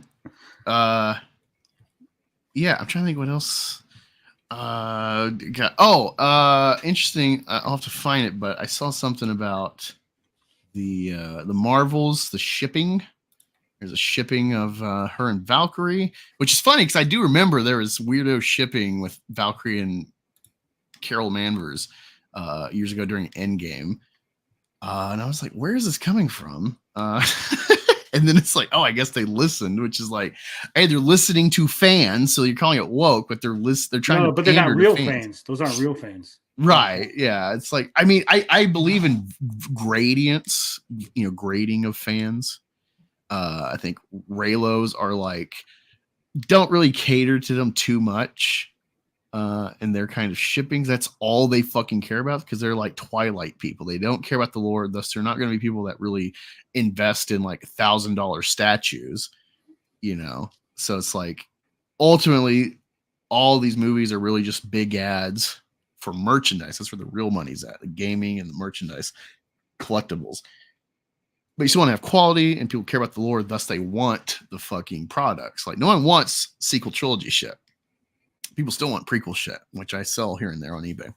So, yeah, I would say like don't worry about like that's probably like your 5th level you're worried about. Like, we'll get to it, But I thought I'll do that. But before that, let's finish this video. Got 20 seconds, and then we'll look at Hex Allen's comic. We will judge it on the parameters of is it better or worse than ISOM. In its pitch. And then me and Ricky got a special thing we're getting back to, and that is reading the Action Bible comic. You love that because Ricky's never read the Bible. So it's very informative for his young, very corrupt soul. So far, yes. Yeah, and it is fun. And it's real. I found a animated, like comic animated Bible series on YouTube. It's supposed to be 50 episodes. And they're each like almost an hour long, it seems. So it's like, fun, man. It looks pretty well made, honestly. Eric July should actually hit up whoever done that. But let's finish this video. Who is looking for new superheroes to think this is cool. They won't buy Green Lantern, and that's sad. Damn it! Yes, kids really want to look up to a guy who quit being a superhero when he had calamity with a stranger's death in front of him. And then even when his family asks him to investigate, he's only begrudgingly does it. And then his motivation is actually totally ignores that problem for his own street cred respect. And then he totally forgets the plot and then fights hell monkeys. And it's not even about like a war of heaven and hell thus far. It's just, That's they disrespected me and my employee. I had to get Lady Ketchup Hands to help. That's what kids want. Kids really want to be ISOM. I'm an idiot. How did I not know this? We love Green Lantern. We love all these characters that they're destroying. But you know what? If they're going to destroy them and they're going to sell out, then let kids look up to them. I don't think kids were looking up to Alan Scott. They weren't like, oh my God, you destroyed my Alan Scott. No, they just think he looks cool. And no, because Alan Scott is the Silver Age Green Lantern. He's not the current Green Lantern. He's not. Well, but when they did. From the cartoon. They never did. The kids of this generation probably don't even know who the fuck Alan Scott is. They know who Hal Jordan is, and I forget the black Green Lantern's name from the comics, right? And from the cartoons. Yeah, John Stewart. Yeah, those are the ones they know. That's in the. I only know him from the Justice League and Unlimited. Yeah, the Justice League cartoon and the movies and stuff. That's the Green Lanterns they know. I watched the first episode of the Justice League Unlimited. I love the first Justice League, and I was like very hopeful because it's clearly the same animation team doing the sequel, more or less. But then, like the intro, dude, totally took me out because the first one, it's got like this somber kind of. No, this next one's like. Yeah, it's got like the first one's got somber kind of like Sergio Leone. Wait, is that the composer of the Dollar Trilogy? Whoever is the composer, he did. It's clearly probably inspired by his work. It's beautiful. It's classical, like crescendos with subtle trumpets and stuff. It feels heroic but timeless, subtle. And then this new one's like rock and roll, yeah. And it's like I love AC/DC clearly, but like fuck, man, you really ruined the. I think they did that for some reason. I think they aired more episodes of more reruns of the Justice League Unlimited on TV compared to the first Justice League. I hate it. I hate that intro. And it doesn't have the cool, animations of the heroes with like the CGI that they're doing. It's limited, but it's like the silhouettes really like help cover. It feels a little cheaper with Unlimited, unfortunately, but still some decent stuff in some of the other episodes. But I think the first season is stronger, and there's less characters to bounce off of, so it is a little more tight. It's a big stretch by you didn't see it. The Rippaverse site data is not accurate. You're calling for a third party to confirm the info independently. This is not right. Wait, that sounds like total shillery by you, dude. That sounds fucking unobjective as hell. Yeah, how dare you question any? How dare you want a third party to fact check the figures? You should want a third party because then you could rub it in our faces how the third party fact check. I mean, having a third party would just more than confirm that whatever you're saying is right. Now I think Ripper Goalpost is just out for himself. No, that's the wife. Hey, don't check my husband number. No, well, I mean that's an angle, but I think he's just rage farming. He's not making any money, so it's not good. Well, especially blocking Dick and Vito. It's like, well, how are you going to properly share their clips if they can't even share it to help boost your coverage on Twitter of engagement impressions to monetize your Twitter? Again, talking about objective, but then you block probably your best cash cows being the Goalpost channel. I don't get it, man. But this this feels like very, how could you say this and not be self-aware of like, what do you mean fact-checking data? Data is data. You should trust the data. It's like, yeah, just like I trust the election of 2020. And demonetized. Yeah, whatever. Let's see. Hexalon. Yeah, let's go check this out. Present. Share screen. There you go. It's called Nephilim Squadron. Let's check out this trailer. Hey, you, sci-fi fan. Are you finally ready to have your head explode? Never before seen sci-fi action. A strange new world. Exotic technology. Kick-ass characters. And a story that will turn your mind inside out. Nephilim Squadron, Volume 1. Available now on Indiegogo. You know what? I like that. Let's see what the price is. Oh, shit. Didn't mean to stop sharing. That voiceover was. It's great. That was good stuff. Very 70s voiceover. That was awesome. Yeah. Let's see. You can get Down to Earth. It's got the Hexalon cover, the holodeck, Nephilim Squadron bookmark, pin, sticker, and all stretch goal items for only $30. PDF for $15. Sketch cards for $23. Not interested in that. I don't care about me personally. I don't care about any of these like perk shit unless it's like, hey, I'll give you extra copies or like dual copies of different covers. Like, I don't really care about these perks. Maybe a bookmark. That's about it. Trading cards, it's just like a waste of space trinket for me. Yeah, I never really saw the appeal of trading cards in general. I never was like a baseball card collector or anything. I was of the Yu-Gi-Oh generation where it was like, oh, it's a game that you're gonna play or something like that. But like cards, I was never a card collector. I collected baseball cards as a kid. Yeah. So this one's 36 pages, and you get a PDF regardless of any tier you purchase. So you will get at least a digital book of the book, even if you get the holodeck. So the wait, where you go? Yeah, the First Contact. So Nephilim Squadron is an exciting science fantasy action graphic novel about the clash between human colonists, Israel, and horrifying aliens in the 28th century. It is inspired by 80s space opera anime and manga, comics like American Flag. I almost read that as a F slur, and the exotic sci-fi of Heavy Metal magazine.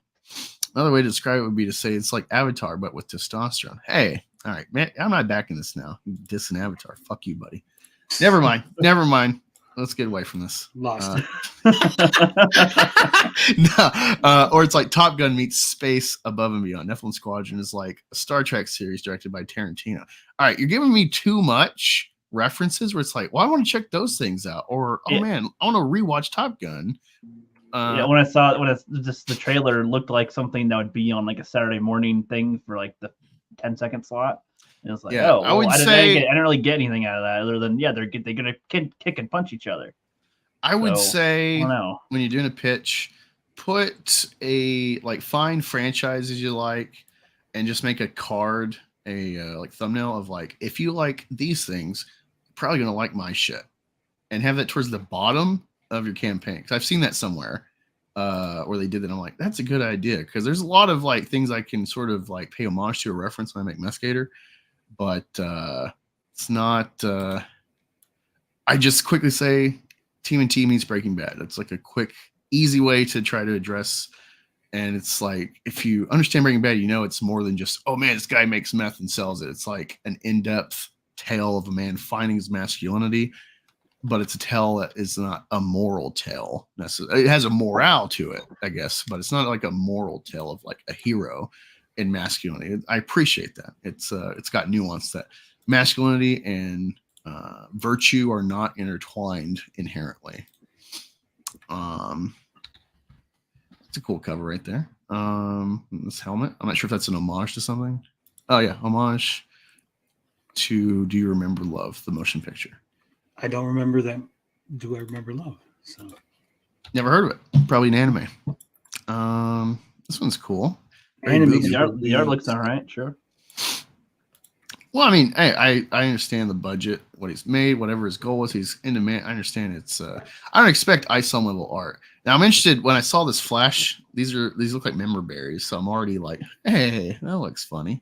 All right, gentlemen, I'm going to bid you adieu. I'm going to set up a stream. Hell yeah! Enjoy your show. Enjoy your comic. The Action Bible comic. Yes, we will. We're going good to night. evangelize to the Have a masses. good one, man. Thank you for coming on, man. Talk to you No later. problem. Anytime. Let's see. Anything else? Okay, so he did this card, but then he's like pitching it all at the top. It's like, don't distract me with other things, man. So yeah, it's got pretty in-depth pitch here, a lot of details, a lot of information. So he put about a lot of characters. effort into his world and based on things that he likes, essentially, or inspired by. So that's cool. It's got personality. I don't know. I would put it having not read this, I'd put this on par with ISOM. It's not necessarily good or bad given pitch, you know. Frog Boy is a grifter. I don't know about that, man. Just like They're going to say Frog Boy is a frog. I think Star Trek with Robotech and Guyver Tur Duncan mix. I don't know what mess that is. Yeah, I don't. I know. I've heard of Star Trek. I've heard of Robotech, but I have no idea what it's about. Tur Duncan? No. Yeah, I don't know. Chris says he is a financial analyst. Wait, are you the dude who knocks? Are you that account, Chris Bacon? Chris Bacon. Chris Bacon. Is your middle initial P Crispy Bacon? Crispy Bacon. Here to analyze the facts. You should create your own comic and prove you can do better than Eric instead of talking so much trash. Well, I plan to. I just need money. That's my problem. I got to work. I'm a common working man. You know, I work factory, but I got a lot of bills. I made a lot of dumb decisions as a younger man, and I'm smarter now, but I'm paying for it. So, yeah, that's the uphill battle. And again, you talk all this crap shilling for Eric July, but like ultimately Eric July is lucky. And also he's black. He's full on black, being an oddball, to say the least, being a front man of a like metalcore rap band. That's strange and unique. It gets attention when you get a black guy leading a rock band. How many people black do you know like in that have like an image in rock and roll? You got Cody and Cambria, it's probably the newest that has real clout. Killswitch Engage, Jimi Hendrix, and Animals as leaders. They're more niche, strange, musical. They don't sing, but I love Animals as leaders. So there's that. And then he's in the conservative sphere. I don't give a fuck if he says I'm an anarcho-capitalist. You need to be very specific, not generalize. But he's in the conservative sphere. He works for the Blaze. It's like a Christian nationalist intended Mormon ran fucking news organization, multimedia organization. And yeah, being black is very advantageous in this day and age of the victim culture. The conservative sphere loves clinging to oddities like Blair White, Dave Rubin, Ben Shapiro being the Jew. They love that because they can be like, look, we don't hate minorities. We got that one guy in that demographic. See, we clearly are cool with that demographic.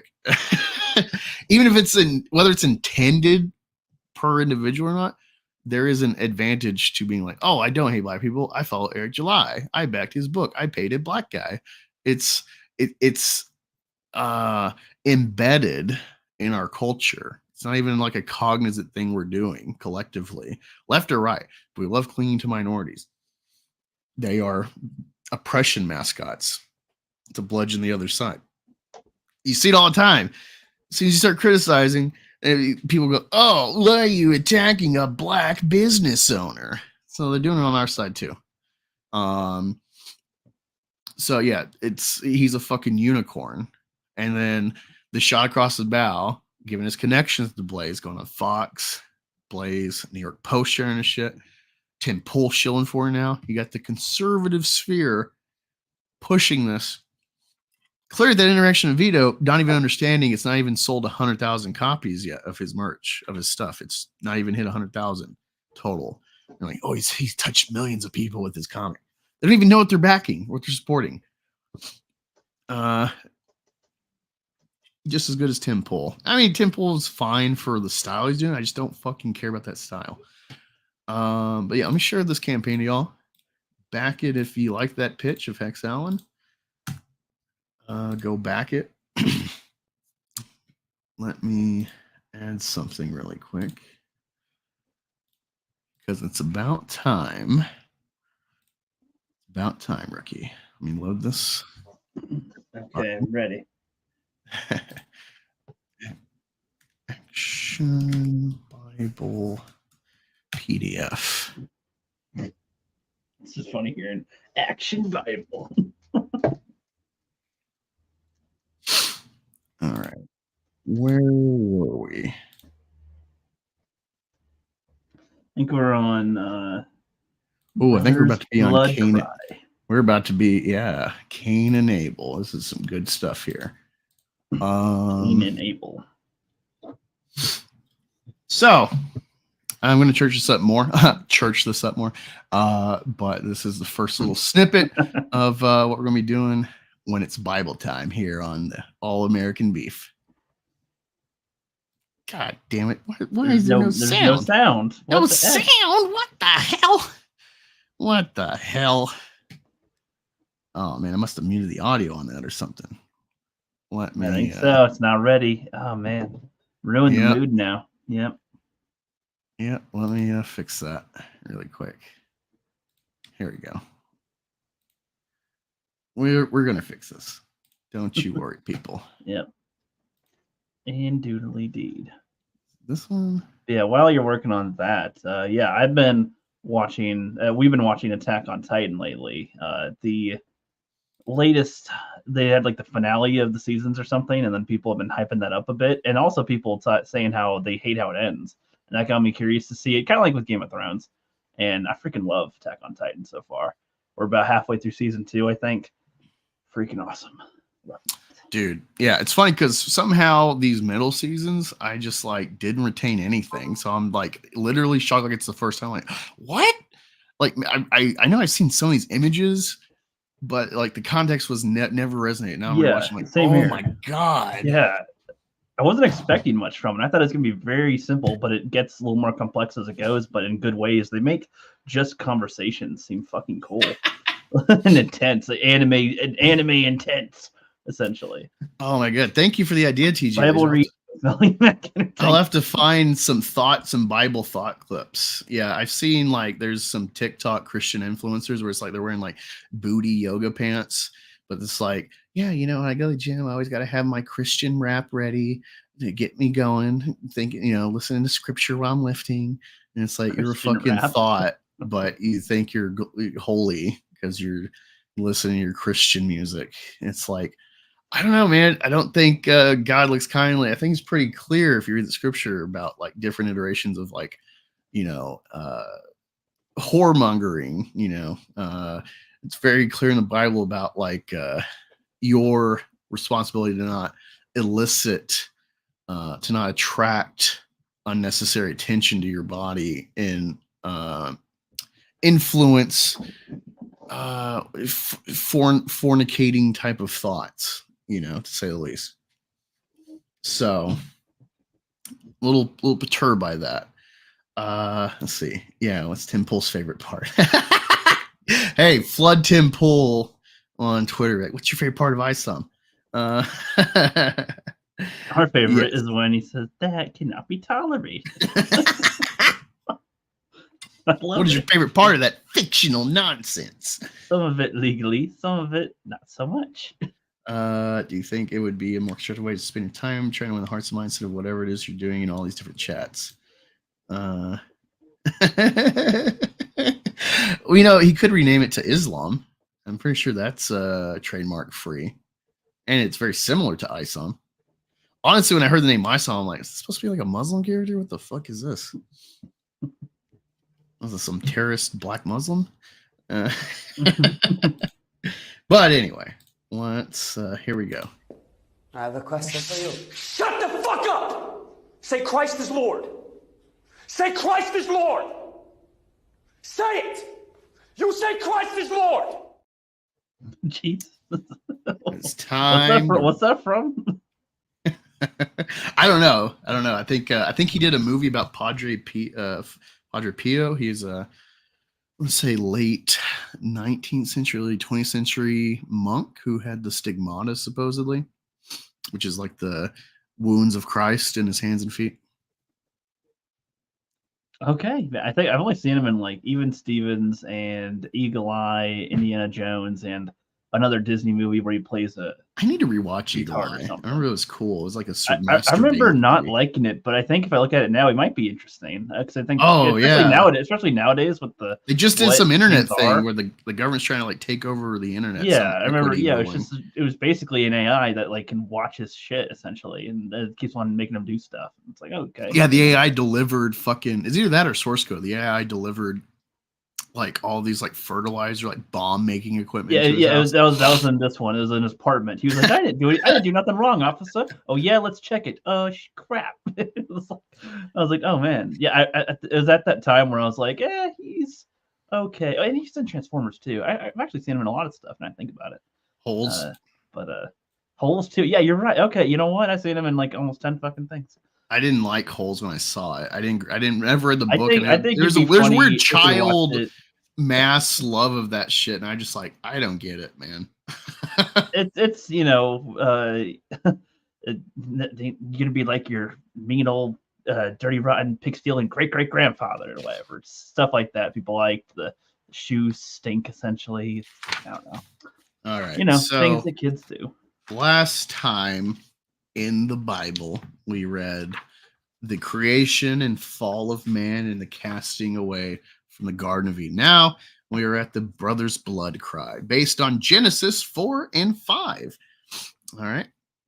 So this is after the initial ill-advised arc of humanity. Yes. Like I didn't mean to do that. The snake said it was all good, bro. All right. Yes. All right. So I will be the narrator. And do you want to be Eve or Adam? I'll be Eve this time. Okay, I'll be Adam, and then we'll figure out who's Cain and Abel. All right, so outside the Garden of Eden, the land is barren, hot, and dry. Weary, alone, and frightened, Adam and Eve search until they find a place to make a home. Remember how beautiful Eden was? If only. It is our own fault for disobeying God, but I will teach our children to obey and love God. If I can help it, they won't repeat our mistake. So Adam teaches their sons, Cain and Abel, about God. I'll be Abel. He's the one with the animals. God made the earth and everything we have. God even gave me a little lamb? Sheep are dumb. How can I thank him? When you're older, Abel, you can give God the best of your flock. He told us we should make sacrifices to show our thankfulness. As the boys grow to manhood, Abel plans for the day when he can give his thank offering to God. But Cain thinks only of his crops. If Abel gives God a sacrifice, I'll have to offer one as well. God is pleased with Abel's gift, but Cain's grudging spirit displeases God. Why should God be happy with Abel and not with me? It's not fair. You berserk titan. Yeah. It's going for a Gran Torino. Let's go, Clint Eastwood. Oh. All right, this is still you. As long as Abel is around, he'll always be the favorite. God told me I could choose to have power over my sin. Oh shit! That was a monkey in the next scene. But I'd rather choose not to have a brother at all. Cain gives in to his jealousy and kills his brother. Now I just need to pretend I don't know nothing about Abel's death. But God calls out to Cain. Cain, where is your brother? Kermit? I don't know. Am I supposed to keep track of my brother? Still you. And then God speaks. Oh yeah. Oh, he knows. Shit. Your Your brother's blood cries out to me from the ground. From now on, the ground will yield no fruit for you, and you will wander the earth until your death. Please, God, this punishment is more than I can take. God's sentence is carried out. Cain flees to a land called Nod. Eventually, he will get married, start a family, and build the first city, which he will name for his son, Enoch. But in the meantime, Adam and Eve are heartbroken over losing both of their sons. Oh, Lord, our house is empty now, Adam. Will we always be alone like this? We brought this tragedy on ourselves. So did Cain. But God has been good to us. Let's ask him to help us now. In time, God gives Adam and Eve a third son. We'll call him Seth. And will teach him to obey God, the way Abel did. Seth learns to obey God. Two of his descendants are Enoch, who walked with God, and Methuselah, who died at the age of 969, the oldest person who ever lived. I gotta turn the page. As generations pass, however, people turn away from God. They lie, cheat, and murder. They worship the sun and the moon and the stars, and they bow down before idols. But there is one man, Noah, who looks on the sinfulness of the world with fear. How long will God allow this wickedness to continue?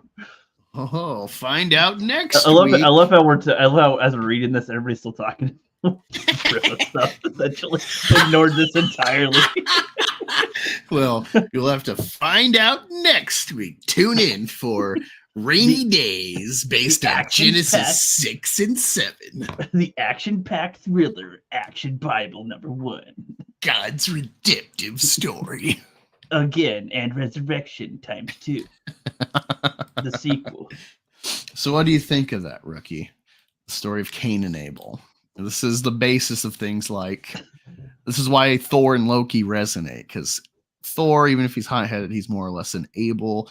He's pure-hearted, even in his mistakes, versus Loki is devious, and he likes to slink around. He's snake-like. This is the basis, So it's like, even though it's Norse mythology, they contextualize it within the Bible framework to appeal to Western people. Yeah, it's not bad. I like how the one dude's a little sneaky. He's like, I'm gonna kill my brother. It's all good. And God's like, bro, what'd you do that for? Oh, the punishment hurts, God.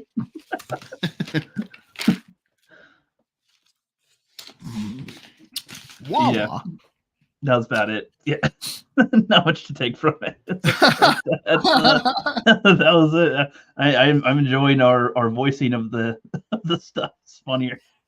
Yeah, I don't know why it came to me, but Kermit. I guess it was just divine that I would voice God like Kermit, like Kermit the God. Cain's voice, Cain's blood cries out to me. Those 90 pages of ISOM must have been very intimidating for the readers. All right, let me check if I know I sent Ricky some stuff. Oh man! Speaking of ISOM, y'all might get a kick out of this. Let me find it. Get out of this Tim Pool crap. Get out of the old icky Rippaverse. Where is it? Let me go to my profile. All right, scroll a bit. Where did it go?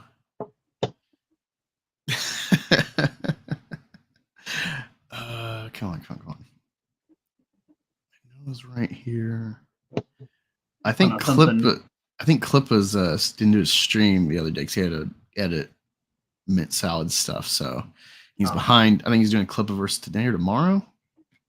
First Clippa stream, if I'm not mistaken. But where'd it go? This is we were talking about with your mom earlier. This is hilarious. Oh yes. Yes. Y'all are gonna love this. Shut up. I'm gonna showcase this. It's a brilliant idea. Yeah, so let me somehow no one's talking about this, which is crazy to me. Goalpost says the IRL will make 4 million. Yaira will make. Well, yeah, because people I mean, are gonna maybe. If you make like fap-worthy covers, then yeah, probably. I mean, the girl. I mean, I even got. Hot. I mean, I even got the poster, so maybe. Alphacore's at $975,000. It's over 900,000. Yeah, it's still under $1 million, and even when you cross $1 million, it's gonna look like, man, you really. It's like a geriatric patient, just slowly creeping along. I'll get there eventually, Grandpa. Here we go. So this fucking killed me, and Rookie's like, no way. And I'm like, yeah, look at it.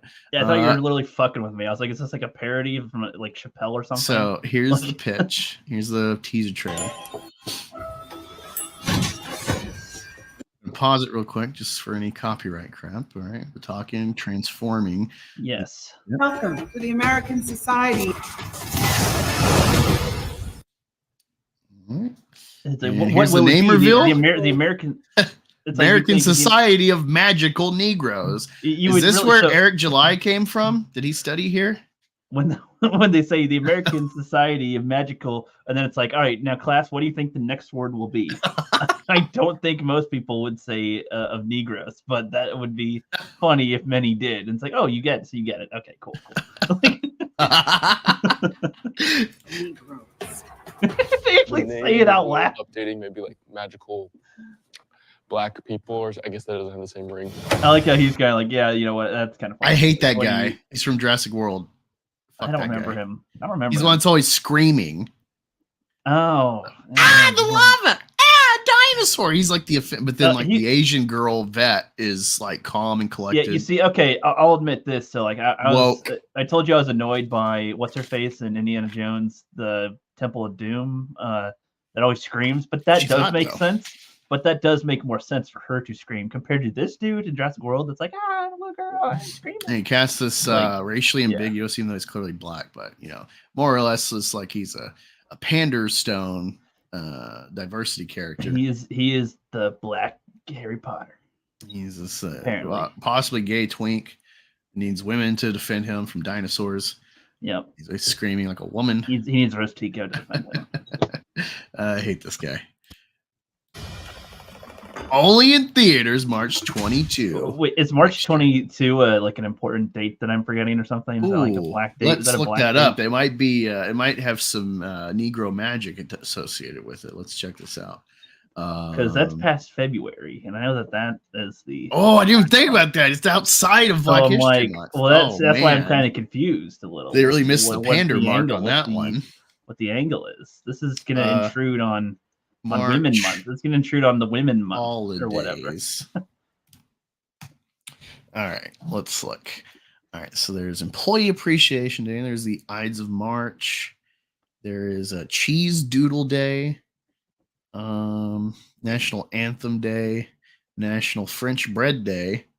National Celery Month. National Sandwich Day is November 3rd. Disability Awareness Month. Well, there you go. That's why they Black disability, same thing.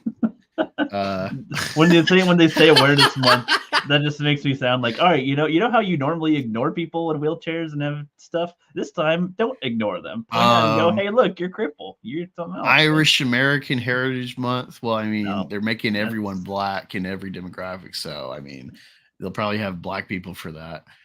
Dolphin Awareness Month. Probably have black dolphins for that. Dolphin. Yeah, nothing really racially specific. I'm kind of shocked. It's a perfect pandery. Ides of March. That I don't know. I guess Ides of March is. That's supposed to be when Caesar was killed. But I don't know what else. It's the first day of spring, so it's like the spring solstice, I guess. Yeah, that'll mark like what 3 or 4 years since CBS launched Cyberfrog 2. Yeah. But yeah, the magical. So we're gonna see that for sure. It's got David Allen Greer. I do like David Allen Greer. Let me see if I can find it. I hope that they do like start saying, white people, please don't see this movie. Don't give it your money. Well, Then I'd be like, okay, well, I mean, I'll show up, but like that'd be funny to see what's. Well, we'll just show up and protest the movie because of its demonic. these black. That'd be hilarious if we're like white people are the only people that see the movie. Well, honestly, it'll probably happen.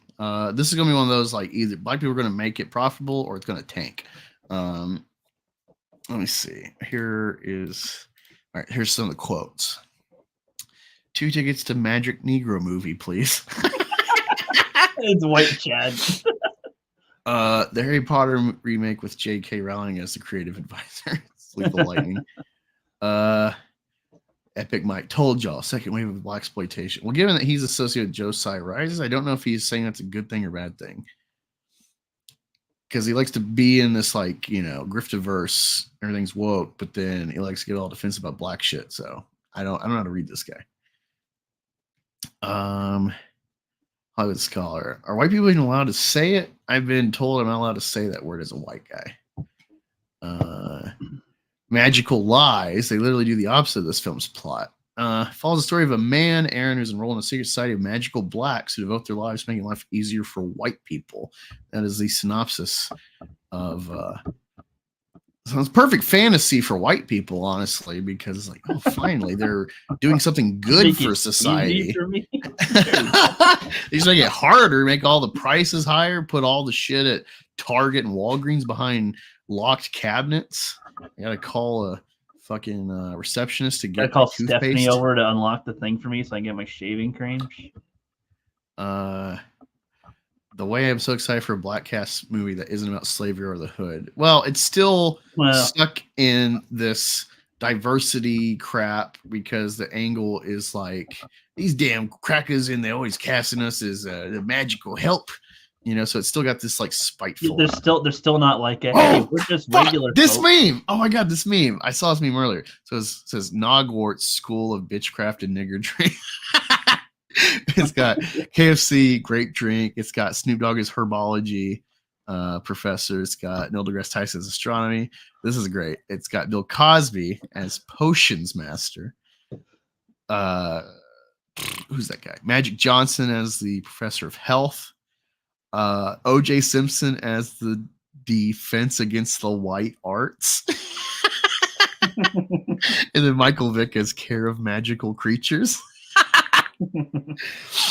That's pretty good fucking meme right there.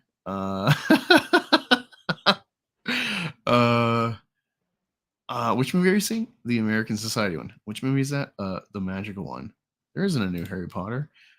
We don't show Netflix movies here. Find the American Society of Magical Nig.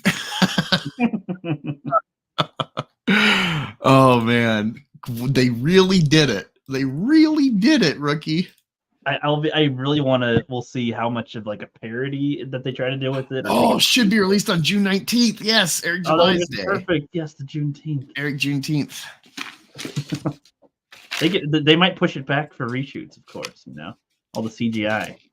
That's what's funny though is like Christopher Priest, he got a big boost in like 2018, I think. I was talking about with Dynamite because he had an interview where some SJW's trying to like fucking like gotcha or something with him, or like kind of like steer him into the right, narrative answer about. I can't remember what it was, but he was kind of disparaging Marvel and DC for it's like, oh, I'm black, so I get put on black shit.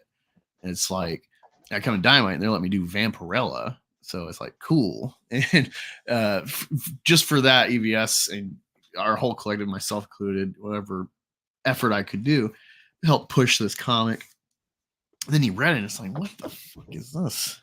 Hope I never read Christopher Priest again. This is awful. But it's funny that he like bitched about that. And we kind of celebrate him for going against the narrative of like, yeah, you race cast your creatives on the right race books. And then Eric July so far, it's like he wrote the black guy, Chuck Dixon and Brazilian are writing the racially, rainbow more or less story. You got white girls and a white woman writing and drawing the white girl book so far, and then you got a white guy. I'm not sure the artist is for Gooding, although it's still arguable if that guy is a guy or if he is a robot. It's not been clear to me if Gooding is a robot or not. Like y'all's opinion on that. Did y'all read Gooding as a robot? Because I did. like a socially unaware AI, like android. And it's like, well, the answer is this thing. I just kind of took him as like a Boy Scout, I guess, person. I am affirmative, I guess. sir. Like, you know, I got it. I'll get you there. No problem. Yeah, let me see some of these stuff I shared. Oh, I did send it to you. Damn it. Okay, so this is what I was talking about. And we will look at this. Tim says, the release the Marvels. Snyder Cut. You stop that, Timothy. You stop that fictional nonsense. You stop that, Timothy. Timmy. Where is it? Percent. My button's always slow when I present. Here we go. All right, it's Captain Marvel's new girlfriend. Surprise explained by MCU producer. So we're getting confirmation. Your new girlfriend. Marvel's hinted at Brie Larson's Carol Danvers may have been in a relationship with Tessa Thompson's Valkyrie. And the film's executive producer explained exactly what led them to include their scene in the final cut. Well, For many years, it's a Disney relationship, so it's like, hi, that's their relationship, pretty much. For many years now, fans have expressed it. See, this is like wokeness, where it's like, this is no different than the Rise of Skywalker. This is the shit I was talking about, where it's like, this is why I like that comic Deviant, where just the name, and it's an LGBT character book. You know, it's like they are not avoiding commentary about their demographic. So it's already got like an edge to it. It's already like getting in the mud associated with their identity. I like that. Versus Disney, it's like, oh yeah, we're so great. We put gay women in the background of Rise of Skywalker. But, well, I mean, it's not in the like Sri Lanka cut or any of the Islamic cuts of the movie, or, you know, the Chinese cut. You won't know their names. Definitely not there. You don't see it because you can literally blink. Trying to cross, just like, dude, Alphacore is just like Rise of Skywalker. They're doing everything they can just to hit that $1 billion mark for Rise of Skywalker. Same thing with this $1 million mark for Alphacore. No one fucking cares. You've cut your readership from 40,000 down to 10,000 so far. Maybe on the last day's shit boost, you'll hit like 15,000 backers, maybe hit 1.5 million. But it's like, it's noticeable drops sequel to sequel, like the sequel trilogy. Haha. And yeah, like, I think if they weren't scared of not crossing 1 billion, they maybe would have had balls like they did with Beauty and the Beast. Beauty and the Beast, they knew it was going to be a fucking hit, and they had like that cross-dressing trans character, whatever they snuck in there. And I think Malaysia banned the movie because they don't want to have LGBT on screen. And so Disney's like, go fuck yourself. We don't care. But with Rise of Skywalker, they're scared they weren't going to cross that threshold. They caved to get every nickel they could. That says something. And so it's funny. This is where you get moments where it's like, oh, yeah. We like shoved in Carol and Valkyrie. They're a shit. But like, we're not actually going to like make it explicit. Really. We're not going to make it explicit. And, you know, because they're like, they know they're not making money. So they like the final cut, they probably had more in depth that they like never will release. Maybe it'll be deleted same, but probably not even that. But for many years now, fans have expressed interest in seeing Captain Marvel and Valkyrie in some sort of romantic relationship. Due to the latter being bisexual in comics, many MCU diehards thought that her romantic side should have been explored prior to now. Oh, that's the other thing. All right. Carol Danvers in the new Kelly Sue DeConnick and afterward woke era of Captain Marvel, woman power. She is, at least initially, she was in a ship with Rhodey. That's who her romantic partner is supposed to be in the comics that they're basing the shit on. And well, can't have like a Superman white lady be shacking up with a black guy and selling this to China. So, you know, like, this is the problem with wokeness. Like, they want to like shove whatever in your face disingenuously without any actual depth or nuance, like I'm talking about. But then as soon as like market comes into play, they completely turn heel 180 from their own woke agenda. They'll berate you for decrying it, whether you're like me and I'm like, how about you actually have balls, or like most of our sphere of like, this is woke, having non-straight people. Whatever the case, we're all collectively right in our anger because of the two-faced nature of this corporation to not actually have balls and represent what they say they're doing. Marvel's particularly featured a scene that included a cameo from Valkyrie in which it heavily teased that she and Captain Marvel are currently in a romantic relationship together. In an interview with Entertainment Weekly, the Marvel's executive producer Mary Lavanos was asked about the scene between Valkyrie and Carol Danvers, which ultimately made viewers feel as though sparks were flying between the two. Lavanos was asked why they choose to bring the two characters together in the movie, which led to the executive producer explaining that it was another bucket list item. They didn't know where to dump the green people, so they're like, all right, how do we dump them somewhere? I don't know. How do we dump these shifty Jews, Skrulls, that no one wants in their borders? I guess Earth will take them. Like they make it seem like oh, the Asgardians will. So no, the Asgardians are fucking refugees on our planet. It's funny that they're like heavily teased. I'm like, it was slightly implied, really. Like they looked at each other sort of and gave a hug. Like it's not really heavily teasing. If they were like, getting hot and bothered a little, maybe they'd be a little more. Lavanos also went on to say that she knew how much fans have shipped them and admitted that she also wanted to see that relationship on the big screen. Pairing Carol with Valkyrie and having them share their big screen was another bucket list item. Fans really shipped them their friendship, and as a huge nerd myself, I was dying to see that relationship on the big screen. Nia DaCosta is quite close with Tessa Thompson, so we had to write in a cameo. The movies. Why do they want their fan fictions to always be real? I mean, have your fan fictions, but like that's kind of the fun of fan fiction. Is like, it's like ambiguous and open. Yeah. It's open and it's not confirmed that it's not real. So that's like this is what they do. Frodo and Sam all the time is like it's not. That makes way more sense. But you're right. But you could still ship them, and that makes sense to ship them. But they don't have to. They were totally gay. On screen, they don't have to be like, we are gay, Sam. We all know Tolkien was homosexual in the trenches. Like, I think he survived. In general, it doesn't matter. In general, it's just like, I just love pissing off the Tolkien tards. I know.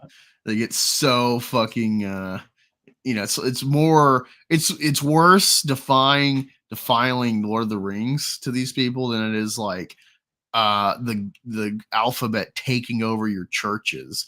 The Pope just said trans can be not only baptized, which like means they're in keeping with the faith somehow, even though they're completely defying the theology of the body in the church with this logic. Because it's like, oh, God made me messed up. And intrinsically, it's like, what? I don't know. This just doesn't gel with like all the doctrine I've been exposed to, but whatever. So it's like, if the Catholic Church can fall to wokeness, you have no fucking hope. And they don't really fight that. But Tolkien, oh my God, we gotta save Tolkien. It's like you got your priorities mixed up. It's like I don't disagree. That's like important to preserve your storytelling, the purity of it, the morality intrinsic to the fictions. But you have like a fiction you actually live by called the Bible that makes churches, and those are being infiltrated. And it's like you're not even paying attention to that, but you're worried about fucking Sam and Frodo are gay in fan fiction.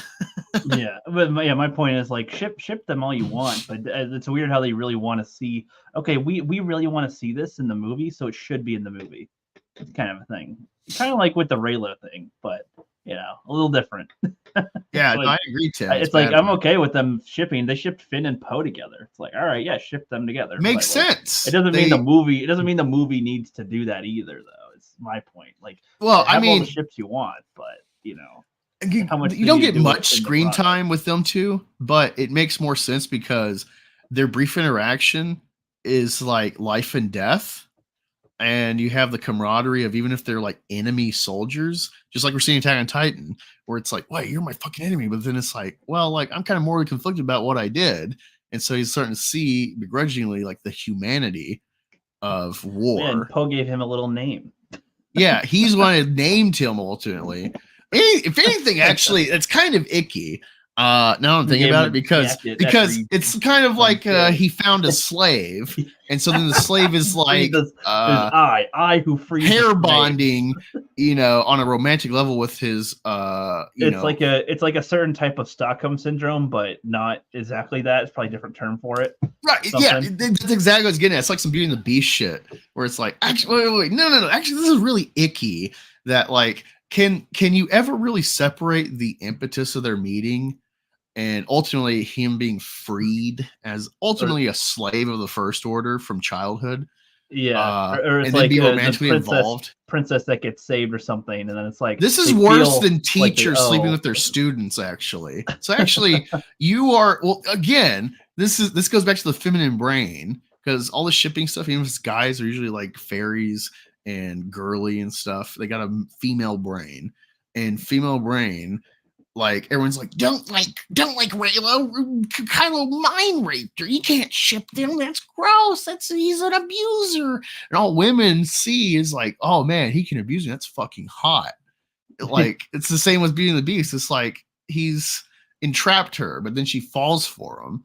It's like the female brain doesn't make sense with logic of like the pair bonding. It's like the aggression does something to the subconscious of them. They want protectors. So even if it's like, this is why I get real life abuse victims that stay for years or maybe for life with their abusers. Just Twilight also, Tim. Yeah. Yeah. So, I mean, I actually totally get how this can like, even through the disgusting kind of questions of like, oh man, like he's a slave. So like, he's not educated enough to like properly choose his love investment. Like he can just be I can't think of the word right now. Impressing? I don't know. I can't think of the word now, but I know what you mean. I'm struggling to find the word for it too. But yeah, just actually now that I thought about it, what's up, don't do that. Well, what's up, Pop Cotton? Using that as well now. I don't like Raylo because I know at Disney Frankenstein to get them. What's up, Poppin' Cotton? Yeah, real quick, Tim. The collective accounts on Twitter kept on getting suspended, so that's why it's pretty much gone now. Like, I did stream talking about it and stuff, but yeah, that's why it's just gone. Watch that stream. Thank you. But yeah, so no, it's just commenting on the whole Valkyrie should totally be with Captain Marvel. It's like, imagine that all you want, but it's like there's been nothing in it at all in anything to suggest the two should be together. So like, right, it's like Carol's been pretty sexless. Don't listen to these people. Yeah, if we want her to actually maybe have a relationship or interest in somebody, like to show Spider-Man. Some type of human, that's who I want. I ship her with Spider-Man to show some type of humanity of some kind. And she's technically aging weird, right? Because hasn't aged since the night, like for 30 years. Looks the same. Who knows how long she'll live for? So like, what is her perception on age and stuff? She looks 25, 30, 35, I don't know what the fuck. And then it's like, yeah, so she can be that way for how long? Exactly. Tom Holland, a couple of years, little Peter Parker. Well, yeah. Well, the thing is, in Endgame, like what I always hark back to is like the Russos know how to direct characters regardless of their power set, and they did well with Captain Marvel because they already have Scarlet Witch. So they can get Captain Marvel. It's like, how the fuck can you actually lose? How do you make it engaging? So they fucking punch her off screen. But that one interaction she has where it's like Peter's fucking getting bombarded, he's scared as fuck, and the raining hellfire, and then Captain Marvel pops up and like Peter Parker's like, "Hey there, Peter Parker." And it's like there's like a little like sexual tension there or interest. And even if not, that's the first time she sounds in a way almost like human, charismatic, like sort of, where it's like where she's not deadpan or angry. She's just like, "Hey, I'm being kind of nice and chill. What's up?" Like, yeah, even if it's one-sided, I could see like the way they do this weird not gay somehow fangirling of Miss Marvel, where it's like honestly creepy and icky. I could see like Peter Parker having like a smidge of that, where he starts getting obsessed with Mommy Carol. Well, and especially after he just got attacked by how many alien creatures, and like he's all battle damaged and bruised, and it's like Krista. It's like Krista in Reiner and yeah, exactly. With the horses. Yeah, he's like she's an angel. It's like she's gonna be my wife. Yeah, exactly. Yeah, he's all that stuff. So he's like, wow, you're really awesome and cool, huh? And okay, yeah, I'll do what She you rips want. her skirt. Yeah. He's like,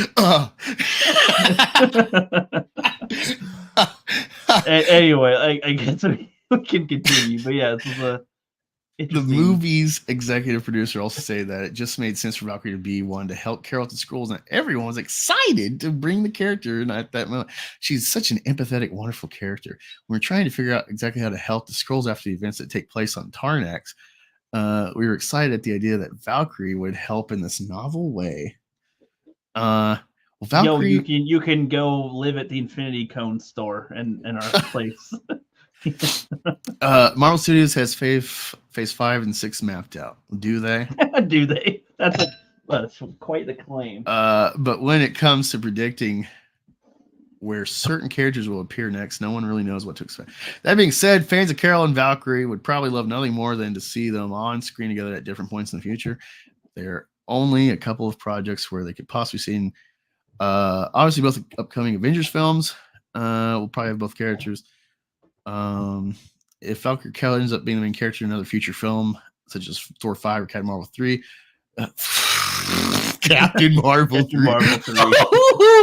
Okay, there's a chance. They didn't even make Captain Marvel 2. They didn't even make Captain Marvel 2 yet. So. There is a chance. I think the problem is they have Brie Larson on like a big contract because she was an Oscar-winning actress coming into this. And so she got a huge contract, if I'm not mistaken. I think she got like a 7-movie deal. So they might be, it's like the NFL, they might be on the hook of like have to pay her regardless. So it's like, might as well make something. But assume it'll probably be some sort of A-Force shit. Like they got, what's her Miss Marvel trying to recruit so far just a girl team. So it's like, oh, great, another girl. So look forward to A-Force happening. They already got She-Hulk in the world. So, and then Valkyrie and Captain Marvel and I guess Scarlet Witch is dead, but then they got the new girl Hawkeye. So that's the thing too. They're doing the thing where they dilute it all, where it's like, okay, so why should I care about all these women exactly? Because otherwise you're a bigot. Because Black Widow especially stood out because she was the one ratio to how many guys on the team? Yeah. This would be the last thing. You had Scarlet Witch. Okay, nice. Let's see, love Darth Cassius. No idea who that is. I don't know who that is. I don't really. Let's see, I already said that. I ship Carol and Thor in Thor 5. Actually, that would make sense because like that brief interaction they had in Endgame, he's like, I like her. And it's like, okay. I mean, we like Thor, and he's really. I don't know. It's hard to pick who's had the like toughest like. I feel like progression of character. Thor, Captain America, and Iron Man all had intensive revelations to their character to grow. I feel like he'd like somebody that can bounce off of him in a way. Like he's hot-headed, sort of. She's hotter-headed because she just runs in the stars like it's nothing. It's just like, okay, whatever. If anything, I think Thor would have to like temper her, and then it's like, all right, strong woman. Calm down. Versus wizened, he's nice cop. He's nice cop. She's bad cop. Well, he's not even King Thor. He's fucking King. He's just Thor. She's King Valkyrie. He's homeless Thor, essentially. He's hobo Thor. I like to ship the last girl with pretty much anyone across the room from her. Well, there's a staring scene. Yeah, that's what I was talking about. See you, Popcon. Let's see. This is the last thing before I go to bed. Let me share this. This is funny as fuck. So if you didn't know, Pedro Pascal of Wonder Woman 84, The Last of Us, and Mando is possibly going to be cast as a woman, but as Reed Richards in the Fantastic Four. And here's what fucking the genius Grace Randolph says. You know what I thought was interesting? If he is Reed Richards, wouldn't that be crazy? Because I don't know if Tena Huerta is going to keep the role, but I mean, what's Sue's like choosing between, Caramel and Caramel? Between her, Reed and Namor? She'd be like, Reed Richards would be like, why are you cheating on me with me? And she's just like, he pays more attention to me, Reed. Jesus Christ. So wait, this is the woke mind virus. So in the comics, I'm not mistaken, Reed gets cucked by Namor with Sue Storm. And so you've made possibly both of them Latino. And so her reasoning is like, well, why would you have this drama if they're both Latino? That's her, woke demographic logic coming into the relationship drama of these Marvel movies is like, well, they're both Latin, so you can't do it now. Because all she thinks is in the confines of demographics. So if Reed is white, then it's okay, I guess, for her to cheat with a Latino. Huh. Yeah, that's weird. Let's see what some of these comments are. Maybe give us more context. Oh, yes. All Latino men are the same. Such a normal and not at all offensive take. Oops. That is kind of funny with her saying caramel and caramel. It's like, oh, white lady, what are you doing, huh? Are you allowed to? And then some people are triggered because they're like, this guy is white, because they don't understand Latino is not necessarily. It's like there's a rainbow of Latino. You can be a black Latino, like it can be a white. Miles Morales is, we think of him as black because of his skin, but he's actually Latino black. He's I think Puerto Rican. I think people would go, I don't have a Latino crayon. It's just like, well, they don't call it Latino crayon, but okay, like that. Now people are starting to get triggered that she's not woke enough. Wow, I actually watched her videos and thought she was pretty neutral, but now do people not think before they speak anymore? So look, now they're turning on her. She's a Trumper now. Someone just says Christ. Yes. It's funny. It's funny too. What's most funny is how she laughs at her own joke after it. Like, I'm a killer. I killed it. Like, got him. You really thought that was hilarious. You got one, didn't you? It's like, okay. She'll probably apologize for it later or something.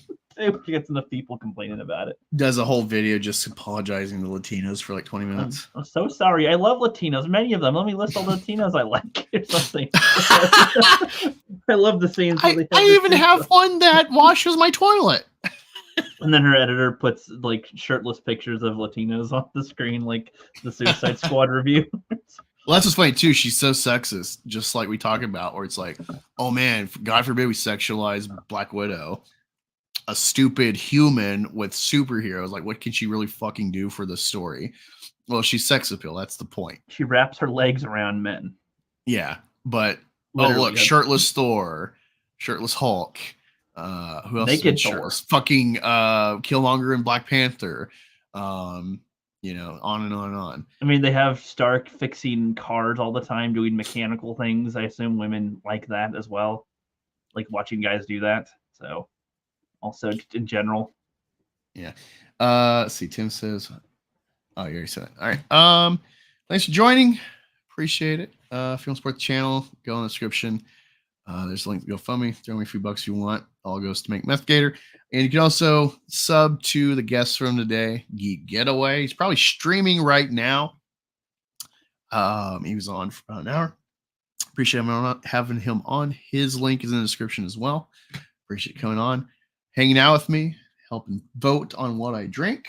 I will have the Twisted Lime Classic Margarita Monaco next week.